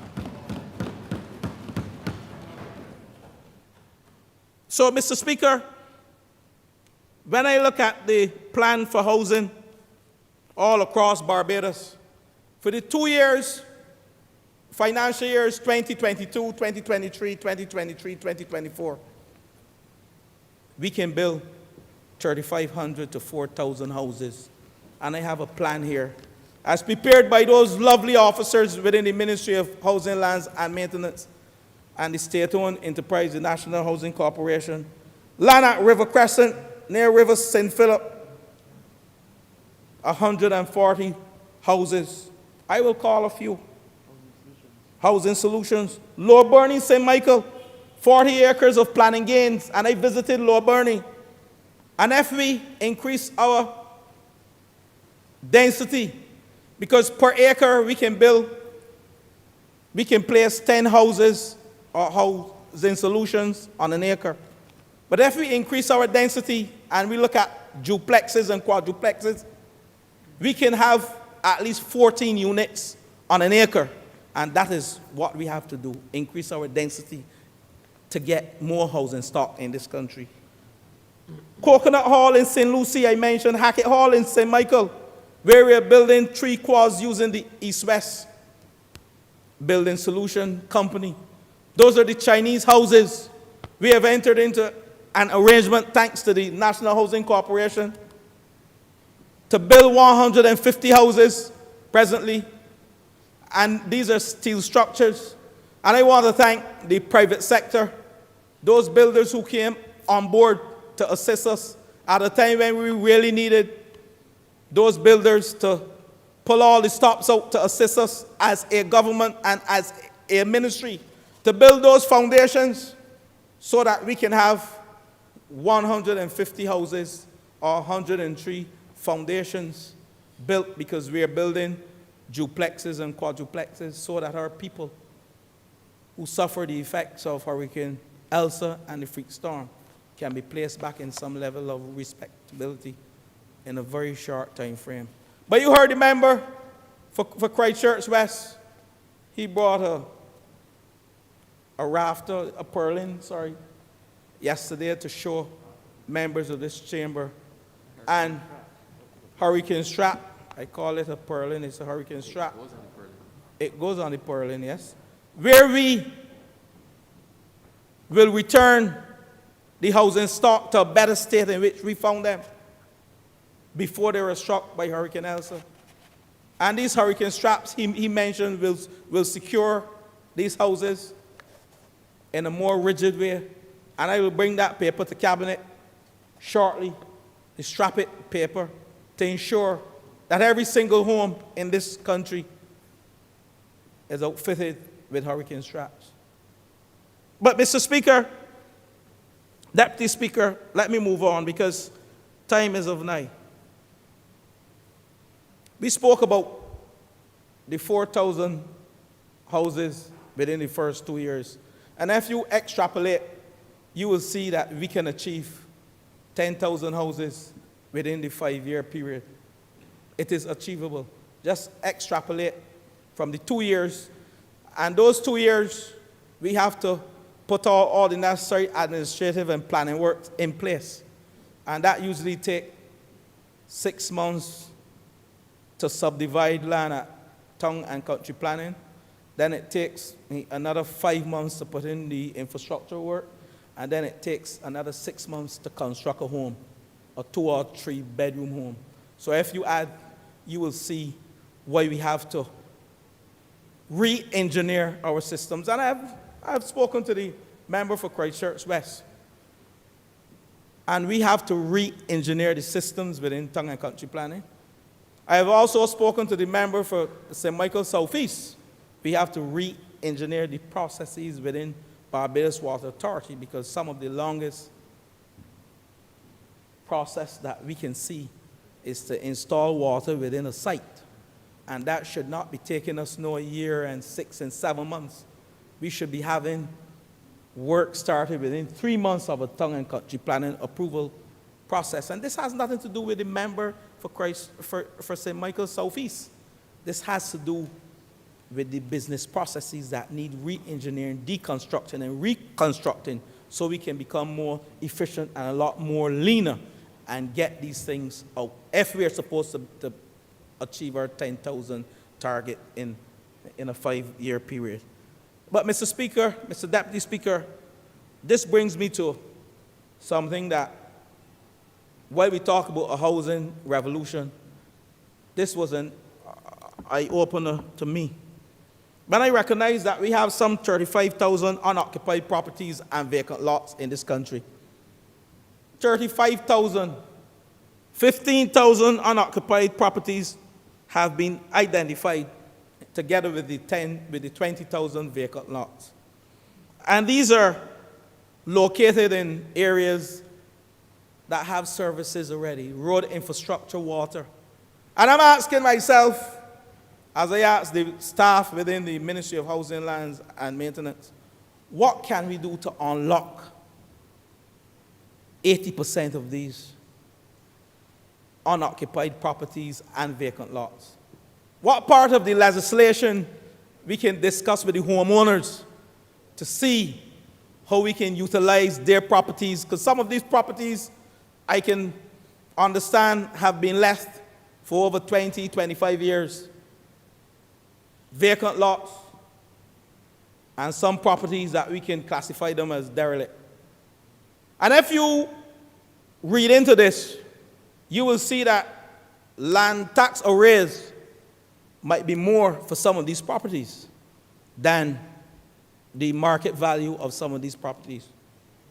So we have to work with the homeowners, whom I know are waiting for us to create that policy within cabinet and then go to these homeowners to unlock the potential for home ownership in this country, utilizing not only the hope, but those good workers at the National Housing Corporation and the private sector entities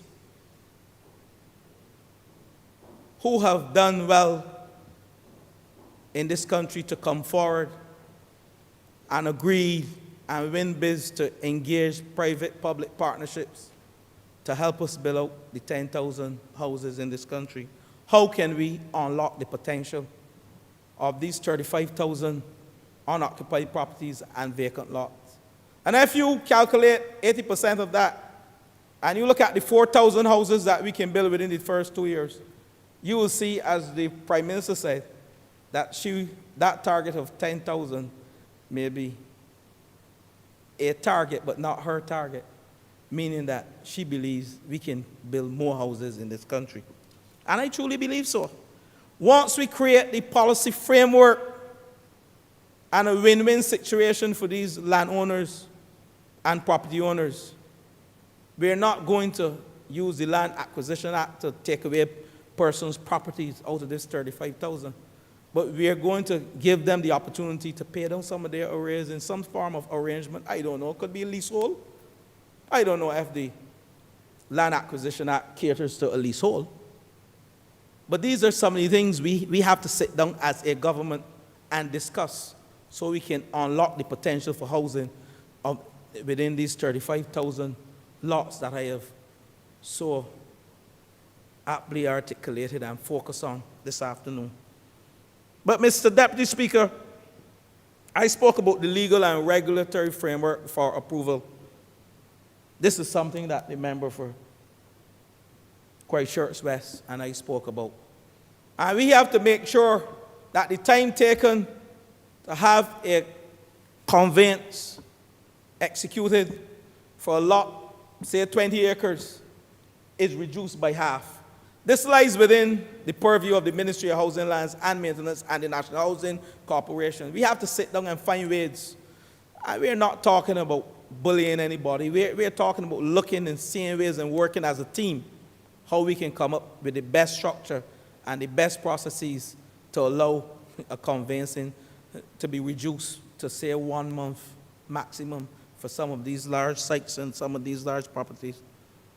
But, Mr. Deputy Speaker, government will work with the local private sector partners, the regional partners, the international partners from Guyana, and the East-West Building Solutions from China. We cannot build 10,000 houses on our own. As a government, we have to engage private-public partnerships. We have to engage the international community, and you heard the Prime Minister. She spoke about partnerships within Guyana, the Chinese partnerships. But what I can tell you, that I've met with 300 builders within the last 2 weeks, contractors, builders, and they are on board, and they're anxious to become part of this housing revolution to construct 10,000 houses in this country. When I met with them, they were all keen, they were all working on getting persons who have been affected by Hurricane Elsa and the freak storm back into their homes. We have a long way to go. And I've assured them that we do not want the next hurricane season to come and persons who have been impacted from the freak storm and Hurricane Elsa are still left out in the cold. So we are working as a team.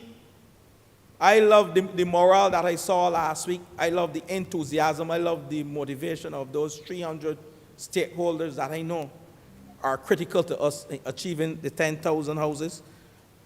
And I know that we will achieve our mission the housing revolution that will go down in history as being the largest and most well respected and accepted by our people. Because if you go to the highways and the byways, every single person wants a piece of this rock. But we have to shift the paradigm slightly. Because even if we can't get a piece of the rock, due to the housing solutions that we'll be offering, you can indeed achieve a home. And as John F. Kennedy said back then, a home is essential to development in this country. And indeed, it ain't everybody that can own a piece of this rock. But we believe that every single worker in this country, when we look at the various sectors, gas station attendants, general workers, $1,000 to $2,000, we have just raised our minimum wage rate, and we believe every single person will be classified within one of those groupings, and we have a housing solution for each and every one of them. Honourable member, you have 5 more minutes.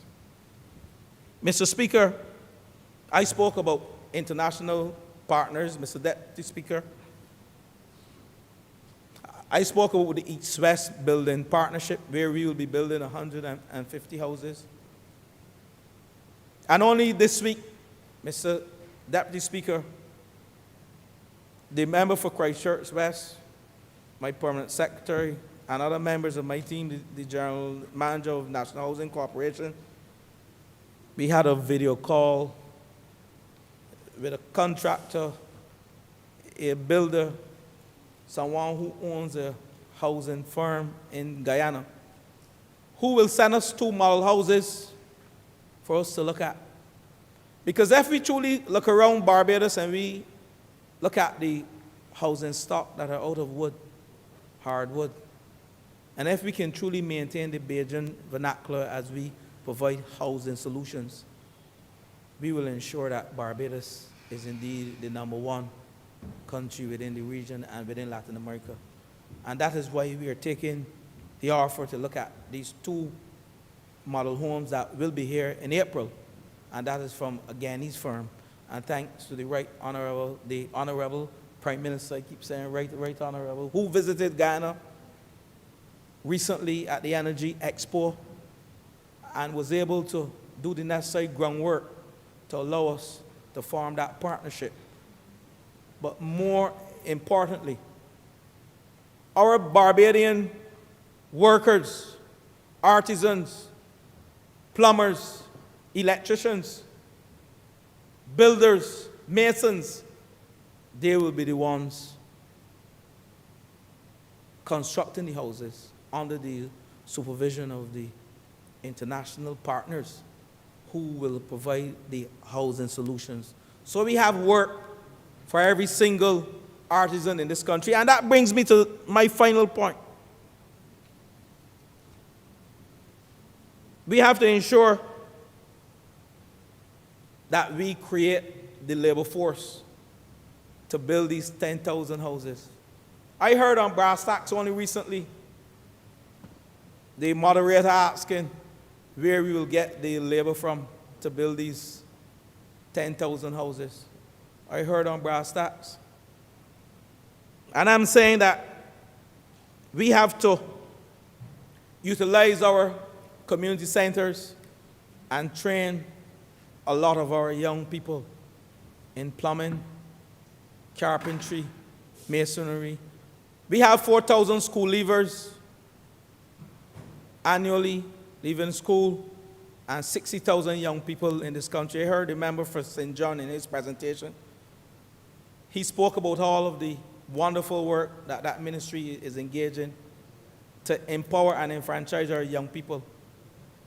And within our manifesto, at page 11, the construction gateway to train artisans, we will establish an 8 to 12-week program for training of carpenters, masons, tilers, and other artisans to perform the jobs required. And the training of these artisans will include job attachment to allow the trainees to hone the skills that are needed for this building boom that we will embark upon.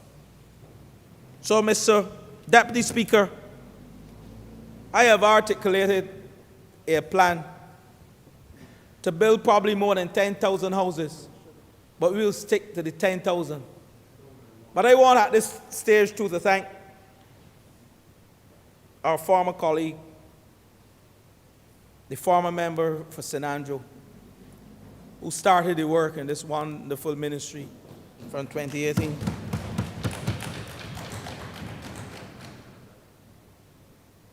He did work in the electrical upgrade project across 13 housing estates. He did work in the sewer system when we lost a life in the Pine. Tragically, someone dropped in one of our sewer systems. He was the person who pioneered this work within the Ministry of Housing, and I think we have to pay due credit where credit is due. In 2018, we embarked upon a sewer system upgrade to repair unsafe and unsanitary systems across 10 housing estates that accounted for 135 sewer systems. To date, we are fixing some 270 sewer systems, and we have reached our target of 217. So we've moved from 135, because if you look nearly every month in the paper, you will hear some estate complaining about the sewer system. And these are ancient systems, and we have to do what we have to do for our people. And this came through overcrowding, some would say, but these are old estates from in the 50s and in the 60s. So we have to create all the housing solutions where we can return persons within those income brackets to some level of respectability, and don't have 10 persons living in one unit. And I can't blame a family for bringing in every single one. We have a duty and a responsibility to provide housing solutions to address these challenges. Mr. Speaker, I want to thank you for giving me the opportunity to share with you on the plans for housing in this country. I want to thank the Prime Minister for giving me the opportunity as well to lead this very important ministry. And I want to leave you with the words of Isaiah 41, verses 10. Don't be afraid, for I am with you. Don't be discouraged, for I am your God. I will strengthen you and help you. I will hold you up with my victorious right hand. I'm obliged to you, Mrs. Deputy Speaker. Thank you. Honourable Member for St. Philip North. Thank you, Mr. Deputy Speaker. It is an honor to be back and a privilege to be back in the good old new Parliament. It gives me pleasure to know that my colleagues and the other workers in the building and on the environs are now breathing literally safer. And even it gives me more pleasure, Mr. Deputy Speaker, to see you in that chair. You look lovely. If I do say so myself, you look like you fit. I too want to add my voice in praise for the budget that was read by the Honourable Prime Minister on Monday. And I want to really get right into the meat of the matter. I want to give congratulations on a few areas. Obviously, I don't have time to do all. The Honourable Member who just spoke mentioned about the houses being built and the photovoltaic panels, and I congratulate that. I, however, want to add a personal note here. I want to put in those myself and many of my neighbors and so on. And the governmental institution that I applied to, this months later, and I'm still waiting. So I hope the process for the other members of the public and the population is a little faster. But I give kudos to that. I want to sing praises for the pandemic contribution levy. I know I've been reading all the assessments by all the accounting firms here, and they mention, as the Honourable Member for St. Michael South Central mentioned this morning, that people were complaining that it's a retroactive tax. I don't necessarily agree, but what I will say is long time in coming. I think as a population, we all need to contribute to the COVID fight.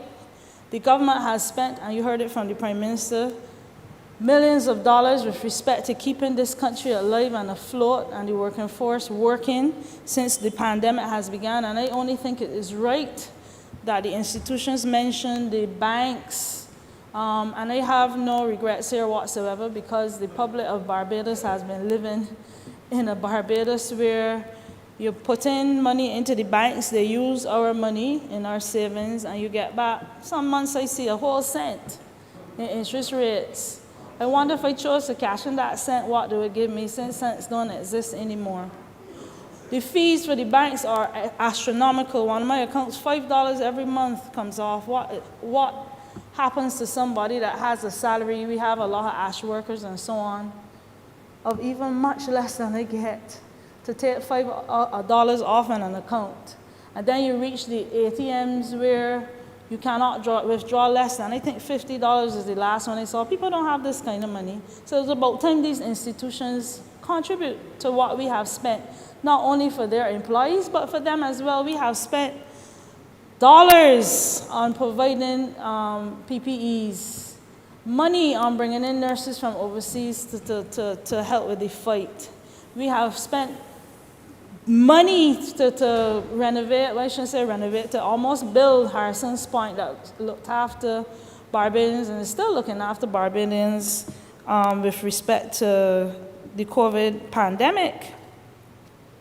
We have been spending money in terms of costs for quarantine and isolation facilities, which, thank God, the COVID numbers are looking much better now, so that should be less now. But I think it is time that these corporations step up to the plate and account. So my sympathies are really not with them here, and I think that it was a wonderful initiative. Although I must say now that I am grateful for the donations and the goodwill and monies and vaccines that were donated locally and overseas, I am grateful for the interventions that the local and international community made to us. I also want to mention the moratorium on the national insurance scheme. I think that is a wonderful plan. There are many of us, well, not me, but that have not been paying NAS contributions for various reasons. Some people just cannot afford the contribution, whether you are an employer or an employee. And I think the moratorium is an excellent plan to see Barbadians through, to get the NAS coffers back up to where they were.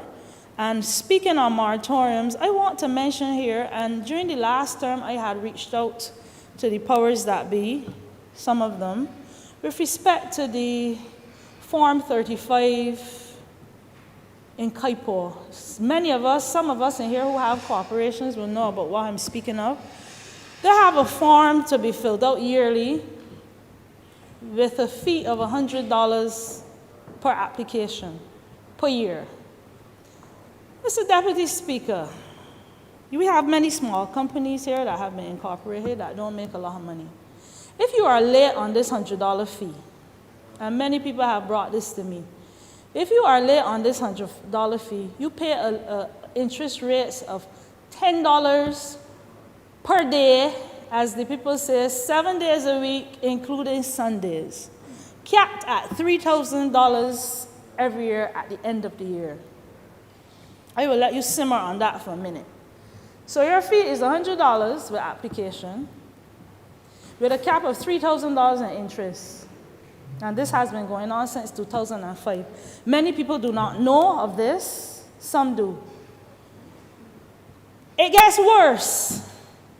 If you want to pay the fee, although you have interest, you are not allowed to go in and pay the fee unless you have settled the interest. Which means if I take 3 years to figure out how to get the $3,000, that's 3 multiplied by 4, which is $12,000, and I can't pay the $100. If we are going to speak about moratoriums and waivers, I want somebody who is responsible, I can't remember which minister, to check out these things because they impact on small businesses. It's one thing when you have a large business and bringing in $5 million, which we hope we get him back from the pandemic levy. But it's another thing when you have a small when you have a small company and cannot afford these charges. So I would like the government to look into this. So these are things that we need to be conscious of with respect to our people. We don't have the money now. Everybody went through the pandemic. Everybody knows what it is to drain the NIS. So these things need to be made right. I also want to speak on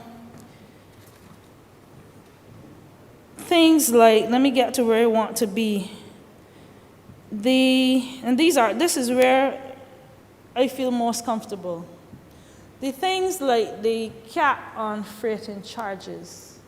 And where I stand now in the Ministry of Health, I have had the privilege of being a student in the hospital. I've had the privilege of being a doctor in the hospital. I've had the displeasure of being a patient or being requiring the assistance of the A&E department of the hospital, but now I sit differently. I've got to see now the hospital from all angles, as far as I could think of, from all angles now. And the cost of freight is going to impact positively on us going forward. We have the drug service, for instance. Let me give you that example. The cost of drugs have skyrocketed since the pandemic. The cost of freight, as you know, for many small businesses too, and large businesses have also skyrocketed. Which means that the availability of medications, because there are some companies that want a pay-first system, which means the ability of us getting medications required, and I will get to the NCTs, has been hampered. Not only medications, supplies for the polyclinic, supplies for the hospital, all of these were impacted by the high freight charges. So I commend the government, the Prime Minister, for coming up with these things.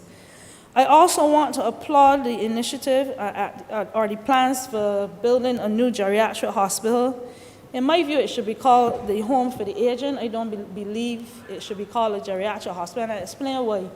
We need a facility where the aging, not only the sick aging, but the well aging who have no place else to go, who want a little company or living alone, no children, can go, who can pay, who can't, can go and spend the last days. These are people that have built Barbados in comfort, and so that professional people can see them through the aging process until they die. So this is why I commend that, and I think it can be used from the little view of the plans I saw, it can be used for more than geriatric care.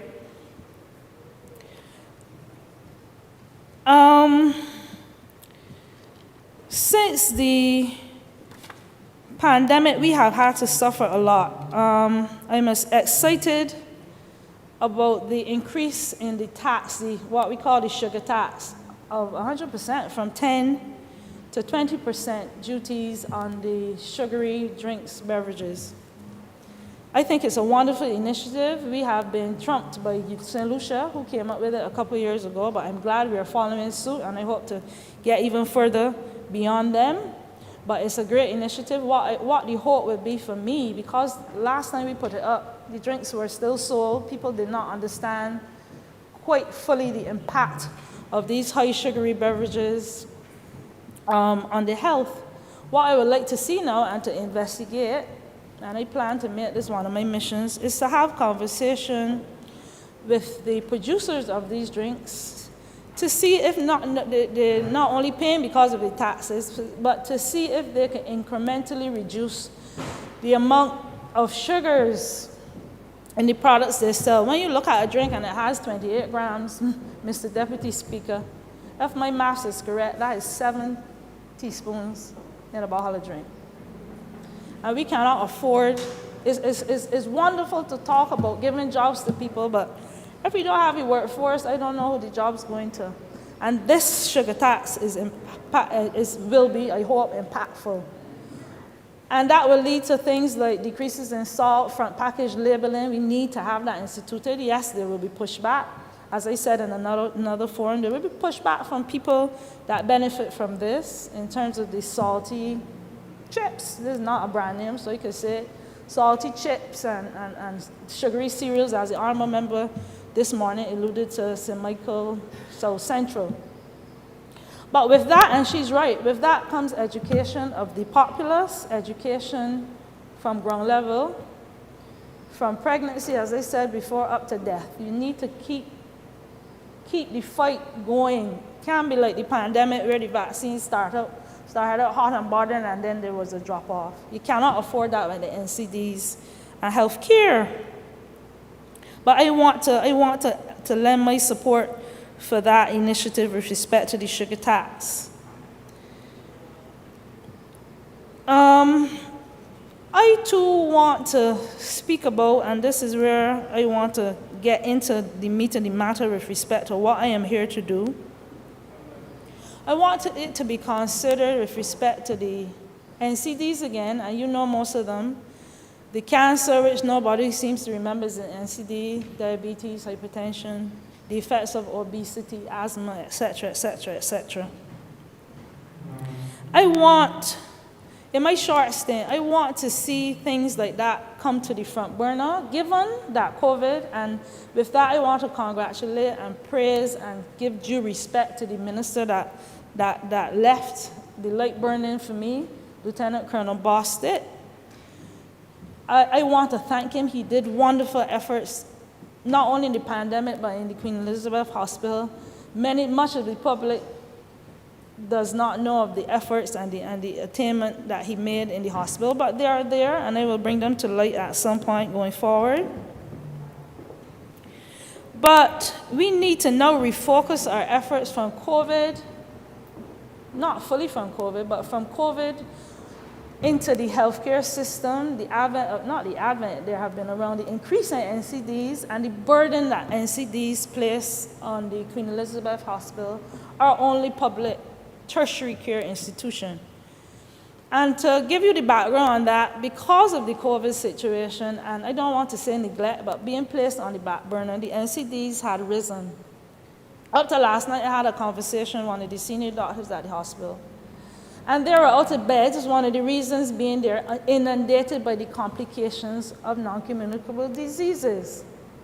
They are seeing people coming in with cancer, breast cancer, that because of the pandemic, some 2 years are showing up 2 years later than they should have with end-stage disease. We are seeing more like ulcers because of peripheral vascular disease, also as an effect of these things.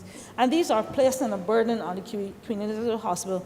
So when people talk about the wait at the accident and emergency and the wait in the outpatient clinic, it comes a lot more to that than just, I have met employees there that are enthusiastic, that are willing to work, that want to see change, that want to see the hospital running even more efficiently. So they are there.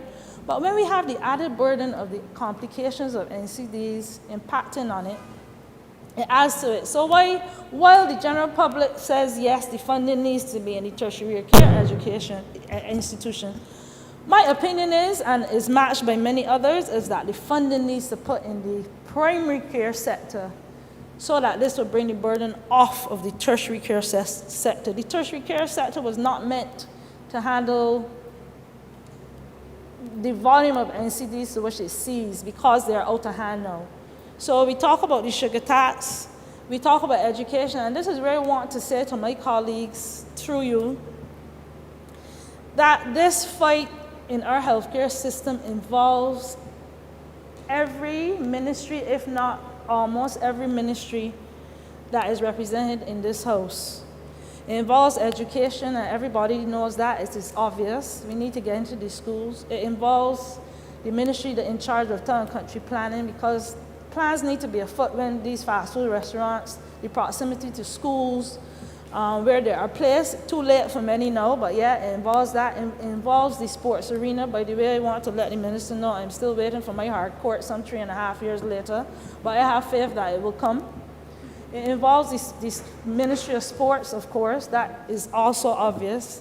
It involves the Ministry of Transport and Works, and I brought it up earlier with respect to walking paths, bicycle lanes, sidewalks. It involves, obviously, the Ministry of Agriculture and Food Security. And I'm glad that the standard water rates have been put in place. The farmers need to get on board, and I know the minister is doing a fantastic job. I've seen the work he has done in River with respect to I call it reservoir, I can't remember the exact name for it, but it's a reservoir in all intents and purposes. The reservoir River that will encourage the farmers to get back into farming. And this has many effects. We can now push organic farming or low insecticide farming. We can now go back to the days where these centenarians tell you what they ate and got there. We can now get back to the ground provisions. We can decrease the import bill. We can offer food at a lower cost. And this is where that ministry comes in. There is not one ministry in here I could think of, NCC, Blue Economy, all of these impact on healthcare, on the Ministry of Health and Healthcare to see our nation move forward healthily. The Prime Minister has said time and time again, the Prime Minister before her has said to, or one minister in there, that the population has not seen an increase in a long time. Many reasons is that we have a fantastic family planning initiative in Barbados that was instituted some years ago. It almost worked too well. But how do we increase the population if we are seeing more morbidity and mortality as a result of NCDs? We just simply cannot. The burden now, and I've seen the Prime Minister increase the number of years you work before you're eligible for pension from 33 and a third to 40 years. But that means if we do not produce a healthy population, if we don't see to it that there's a healthy population, that's null and void. You could put it to 50 years if there's nobody around to work, it's a waste of time. So the idea is, and I had issues with the retirement age, but you start early and put in 40 years, hopefully it won't go beyond 65. But it cannot lie, the burden cannot lie on a small set of people who maintain the population and the workforce. And see these impact on the workforce. If you are spending time in the hospital, that being said, if you're working for 40 years, if you're spending time in the hospital or in the clinics, you cannot work. The man hours are lost, obviously. The burden is placed on NAS and the social system. The burden is placed on the Honourable Minister beside me here with respect to the elder care program if we cannot see health in our society.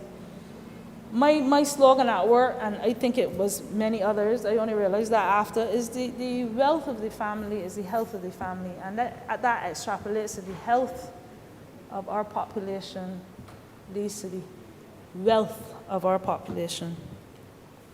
So these are some of the things I want to speak of. And the other thing that is important here, and is not really considered an NCD on its own, but the stress level we are seeing in our country. The hospital, the stress level, and not only the hospital, healthcare service, since COVID, and probably before, has gone up, I don't know how many 100%.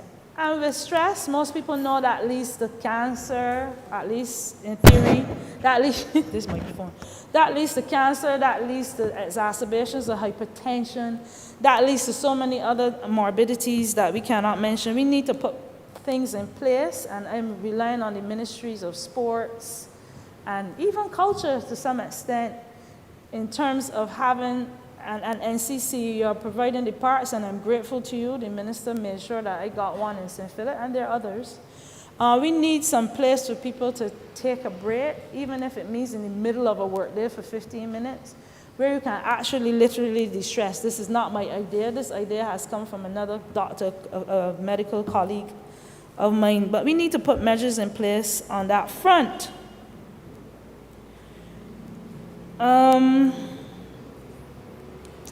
So the other thing, as I said before, the honourable member this morning spoke about the zero rating of certain supplements.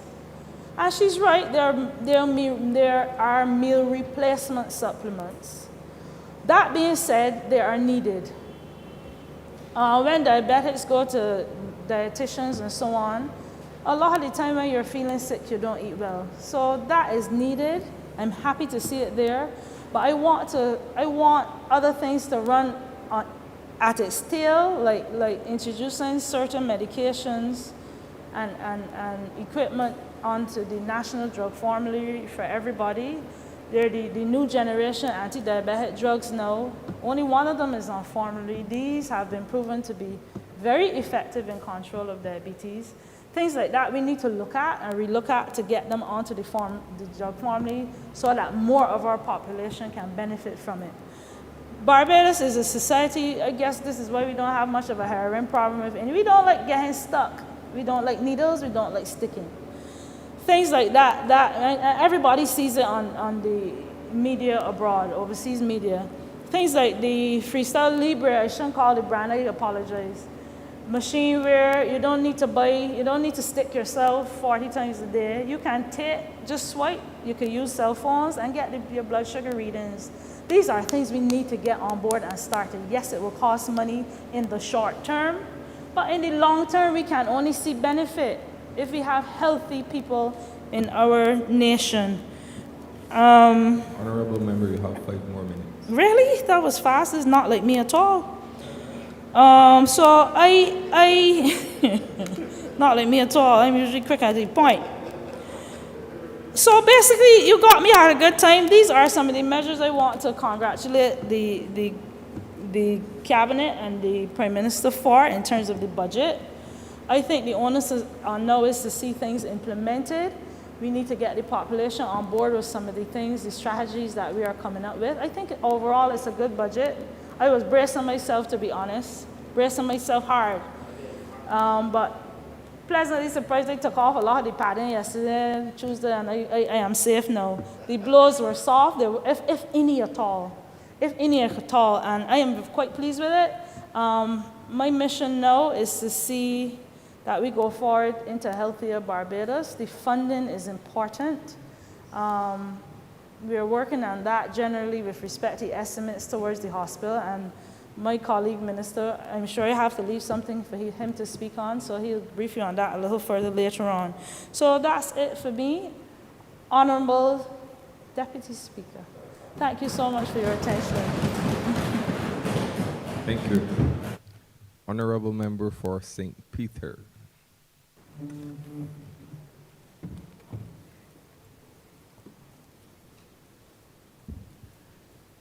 Thank you very much, Mr. Deputy Speaker. I rise to make a contribution to this debate, which really pulls together both the estimates process and the fiscal measures that were outlined by the Honourable Member for St. Michael Northeast on Monday. I first would want to thank the people of St. Peter. I did it at an earlier time, but like many of my colleagues, it feels a little bit different saying it in here. And I really thank the people of St. Peter for expressing their confidence by coming out to vote for me in the general election in January, and indicating to me that they are, to some degree at least, satisfied with the contribution that I make on their behalf and also in their name. And that confidence, they've said to me, indicates that they want me to continue to represent them in this place, to be their voice and to share their concerns in this place.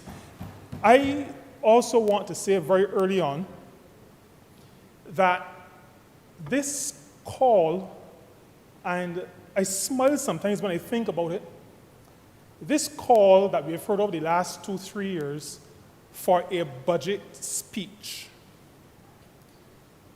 indicates to me that we are in a place that we have to get away from. Because we have had what is called a budget speech every year for the last 50 years, there must be a budget speech. Mr. Deputy Speaker, the estimates of revenue and expenditure is the budget speech.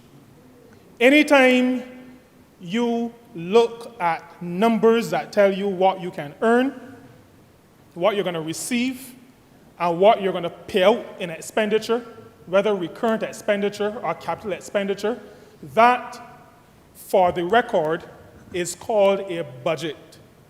I just thought he would say that because what people have really been calling for is a statement that says, given the gap, if there is one, between revenue and expenditure, what are the fiscal measures that we're going to put in place? Now, there's absolutely no reason why those measures have to be included in a single speech. And that is really where this government has been attempting to challenge current notions or traditional notions of how things are supposed to be done.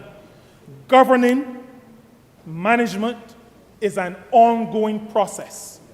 It is not a one-day process. And so as situations develop, then measures are taken. And the Prime Minister has been very clear to use the illustration of gas and brake. You don't press gas and leave the gas on.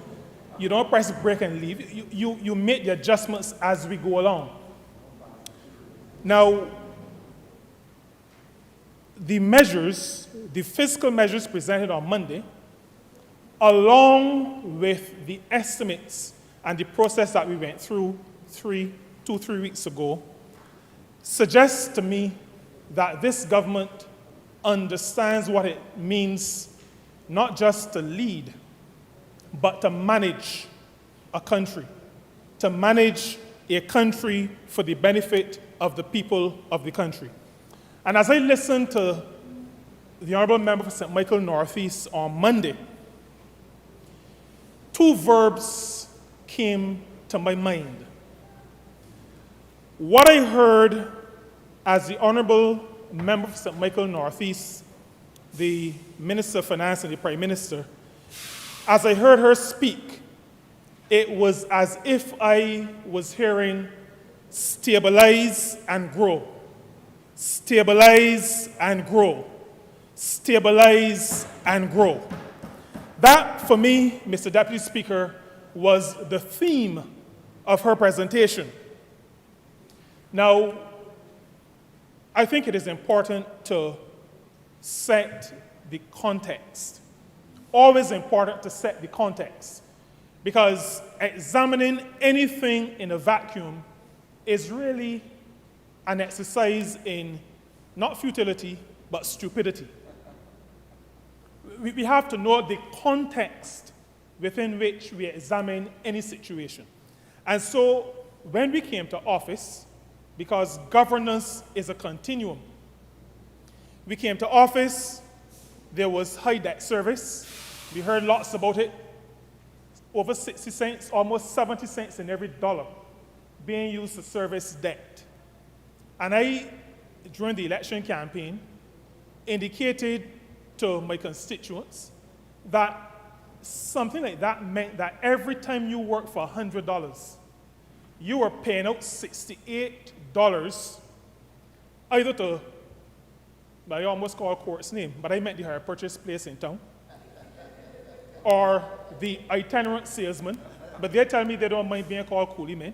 But it meant that you were spending $68 out of the 100 to pay those people or those organizations, and you were left with 32 cents to buy the bottle of gas, to buy food, to buy school clothes and school shoes. It is an untenable situation. It is an unsustainable situation. But that was the situation we found when we came into office. No growth, low reserves, and businesses, and this has to be emphasized, businesses whose operation depend on importing goods from abroad were forced to, in a lot of cases, quote, to use a term, a figure of speech, stand in a line. They were put in a queue in order to be able to obtain the foreign reserves that were necessary to pay overseas suppliers. And I want to say here also, Mr. Speaker, that our business community have to diversify. I'm not going to be too harsh, but we have to diversify away from only importing and reselling. But that said, we came into a situation where we had very low reserves. And so those same business persons were not able very quickly to be able to obtain the foreign reserves, the foreign exchange that would have been needed to allow for them to have a relatively smooth operation in their business. Subsequent to that, we moved into a situation of pandemic, ashfall, freak storm, Hurricane Elsa. We've heard it many times. But it's always important to put measures, whether they're the estimates or the fiscal measures that are used to close any gaps, in context. So there is what we found when we came to office. There is also what, through no fault of our own, became the lot that we had to face. And that is part of the context within which the Honourable Member for St. Michael Northeast gave those fiscal measures, expressed those fiscal measures on Monday. Outside of what we found, and outside of what we refer to as natural disasters and pandemic, whether that is natural or man-made, we also have an aging population. And the Honourable Member for St. Philip North spoke to some of that just now. An aging population. I think she said that our family planning, well, she didn't say that. She suggested that our family planning may have worked so well that we have persons living longer and persons really not being replaced. But we also, along with an aging population, face an uncertain world. And this uncertain world is not just the Russian invasion of the Ukraine, but we've seen much taking place in the geopolitical space ever since we came to office. That is the context, Mr. Deputy Speaker, within which we found and find ourselves. And it is important to understand that, to really place in focus the measures that were outlined in this Honourable Chamber on Monday. The philosophy that undergirds all that we do, and I say this as a minister responsible for what is considered a social ministry. The philosophy that undergirds all that we do, all that we have done since we came to office, and that undergirds all those measures that were shared with us on Monday, is that of shared burden, shared benefit. Shared burden, shared benefit. It goes back to what we call fairness. And you know, I had the honor of speaking. The ILO governing body is meeting as we speak during this week. And I had the privilege of sharing on a topic on one of the papers on inequalities in the world of work. And I shared on that paper within the context of having been the rapporteur last November for a working party that examined inequalities. And I was able to do that, Mr. Deputy Speaker, because as a Barbadian, we understand what it means to operate fairly, to expect fairness in how people treat to other people.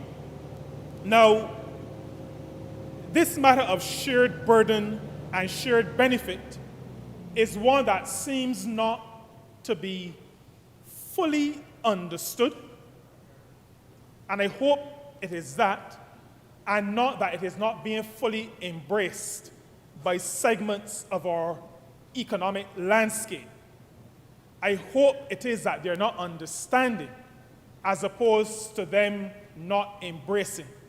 Because, Mr. Deputy Speaker, if it is that they are not embracing the reality of fairness and the sharing of burden and the sharing of benefit, then they are demonstrating what I would consider a lack of patriotism, a lack of heart in being part of this country. And I make no apologies for saying that, but I hope that I'm wrong and that it is not that they are not accepting that burdens must be shared. We have shared burdens ever since we came to office. We had the increase in departure tax. Many would remember that that increase would have impacted mainly visitors to our country. They also shared some of the burden. Many would remember the room rate levy. Some businesses had to absorb some of that because tourism businesses, and I know this very well, spent most of my life in the tourism industry. You are not able to pass on these increases just like that. You are locked in. So a few visitors would have borne some of that burden, but many businesses also bore some of that burden. We had the garbage and sewage levy. All Barbadians who have water meters bore that burden. We increased bus fares. Persons who do not own vehicles, generally speaking, persons in the working class, bore that burden. But there were some benefits that were also shared. No sewage on our streets. And on that matter, Mr. Deputy Speaker, I just want to say, and this is to persons who live outside of Christchurch, because I had much cause to speak to this during the campaign and even before the election campaign. The view that the sewage situation was a South Coast matter. Let me say to Barbadians that a reduction in the number of visitors coming to these shores affects people in Christchurch, in St. Michael, in St. Philip, in St. George, in St. Thomas, in St. John, in St. Joseph, in St. James, in St. Lucy, and in the best parish, St. Peter. It affects all of us.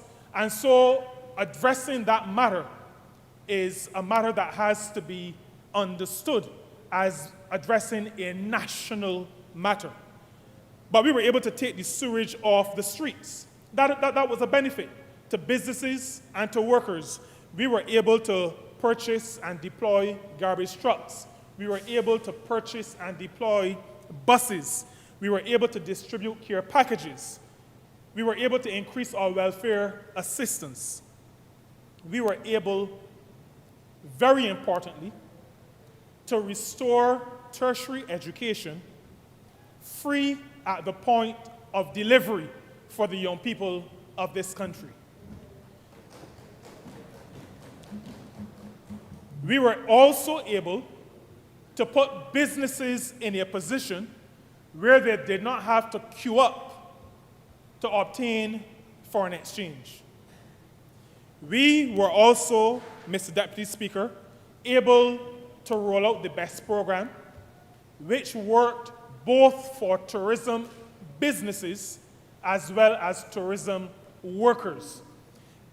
As a result of the burdens that were shared, we were able to generate significant benefits that were also shared right across the spectrum of interests in this country.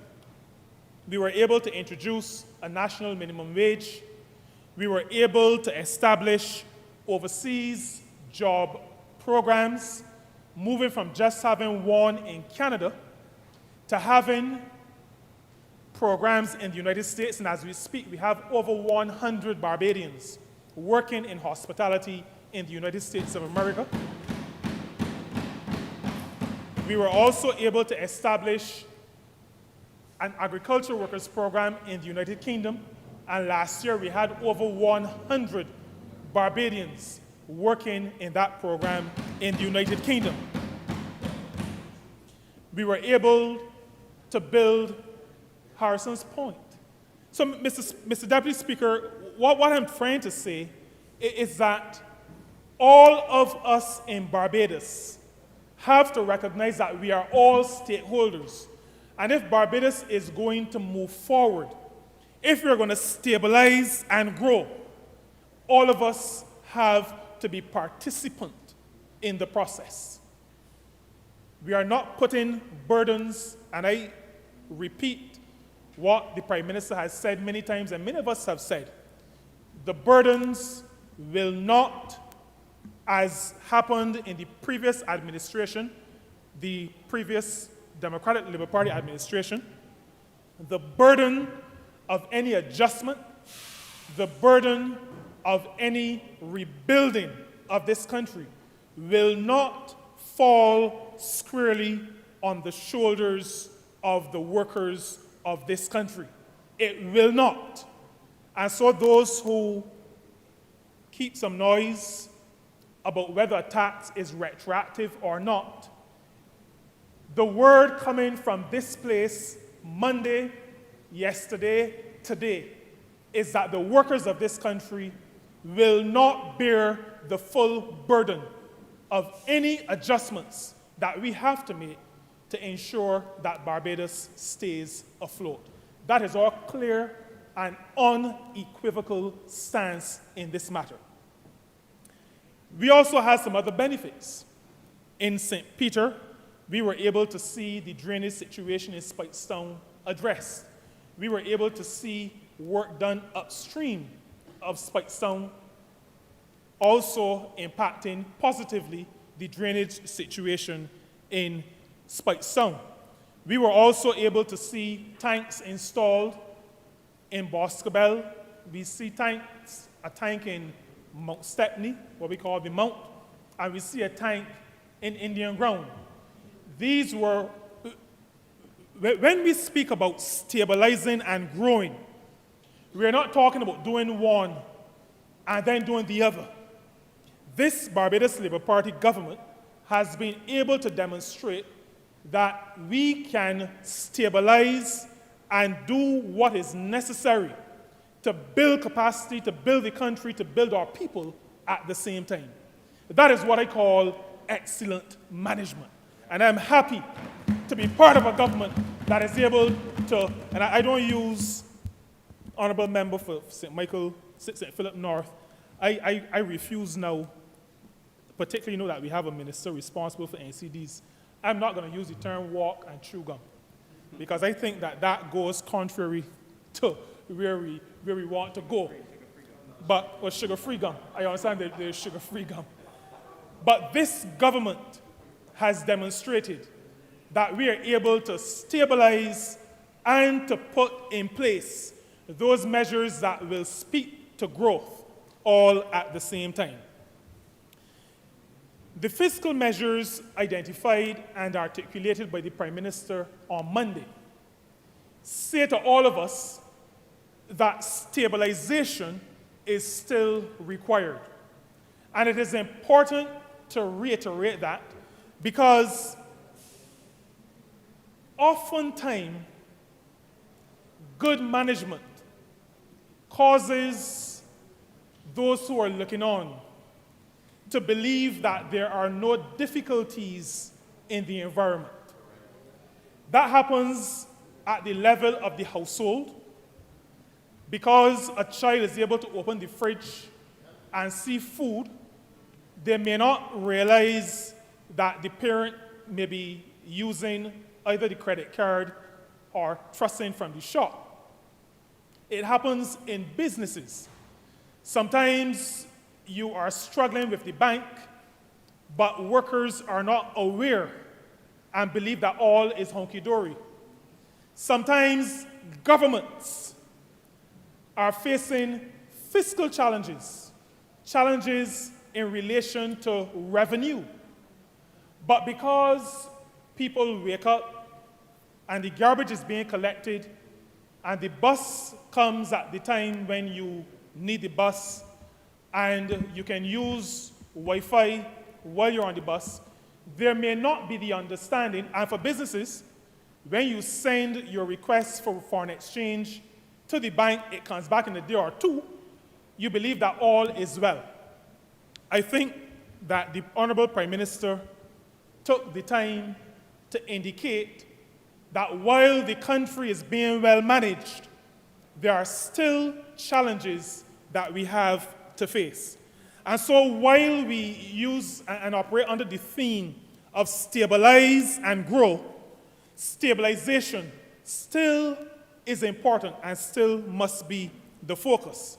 Honourable And- member, you have 5 more minutes. I just started, Mr. Deputy Speaker, but I will be respectful of your position. The one-off contribution, and I mentioned this a little bit earlier, that one-off contribution should be embraced by those organizations to which it is targeted as their contribution to this country, not a contribution to the government. That 15% of net profit, not 15% of revenue, 15% of net profit.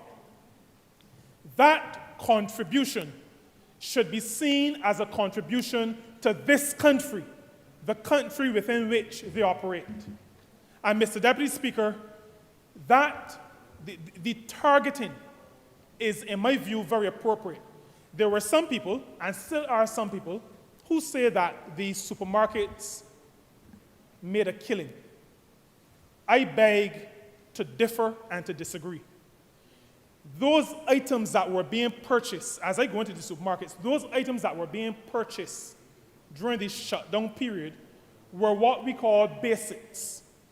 Those were the items that attract the lowest level of markup in a distribution context.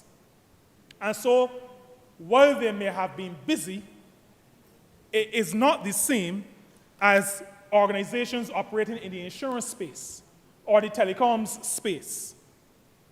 It is not the same as the commercial banks. And those institutions must recognize that we just came through and are still going through a pandemic. I am not sure where some of those leaders are living, but it can't be overseas because the pandemic, by definition, is global. And so they must recognize that they have a responsibility to the society within which they make their profits. The imposition suggests, Mr. Speaker, that if your business was so bad that you made no profits, then 15% of zero is zero. There is no additional burden. And the matter of whether it is retroactive or not is, in my view, slightly laughable, and so I wouldn't even attempt to address it. But the philosophy of burden sharing goes beyond that because the burden is not falling only on those companies. People who earn above a certain amount, individuals who earn above a certain amount, also have to contribute. Our philosophy is that the burden is to be shared. The burden is not being placed only on commercial entities. Individuals who we have determined may be either more able or less unable to bear some of the burden are being asked to contribute to the society within which they operate. Stabilize and grow. There is much more still to be done. We've spent lots of money in medical care, lots of money in the areas that I outlined, but there's still more to be done. Water supply for the people of St. Peter, for the people of St. Thomas, and for the people of St. Andrew and St. Lucy also has to take place. There needs to be the fixing of roads And I am mentioning this at this point because while I have assured my constituents that have already been speaking to the minister responsible, the Honourable Member for St. Michael Southeast, my constituents believe that I need to be very clear in this honourable place. And as I began, they sent me here. I understand servant leadership. I understand that I stand here only at their behest. And so I will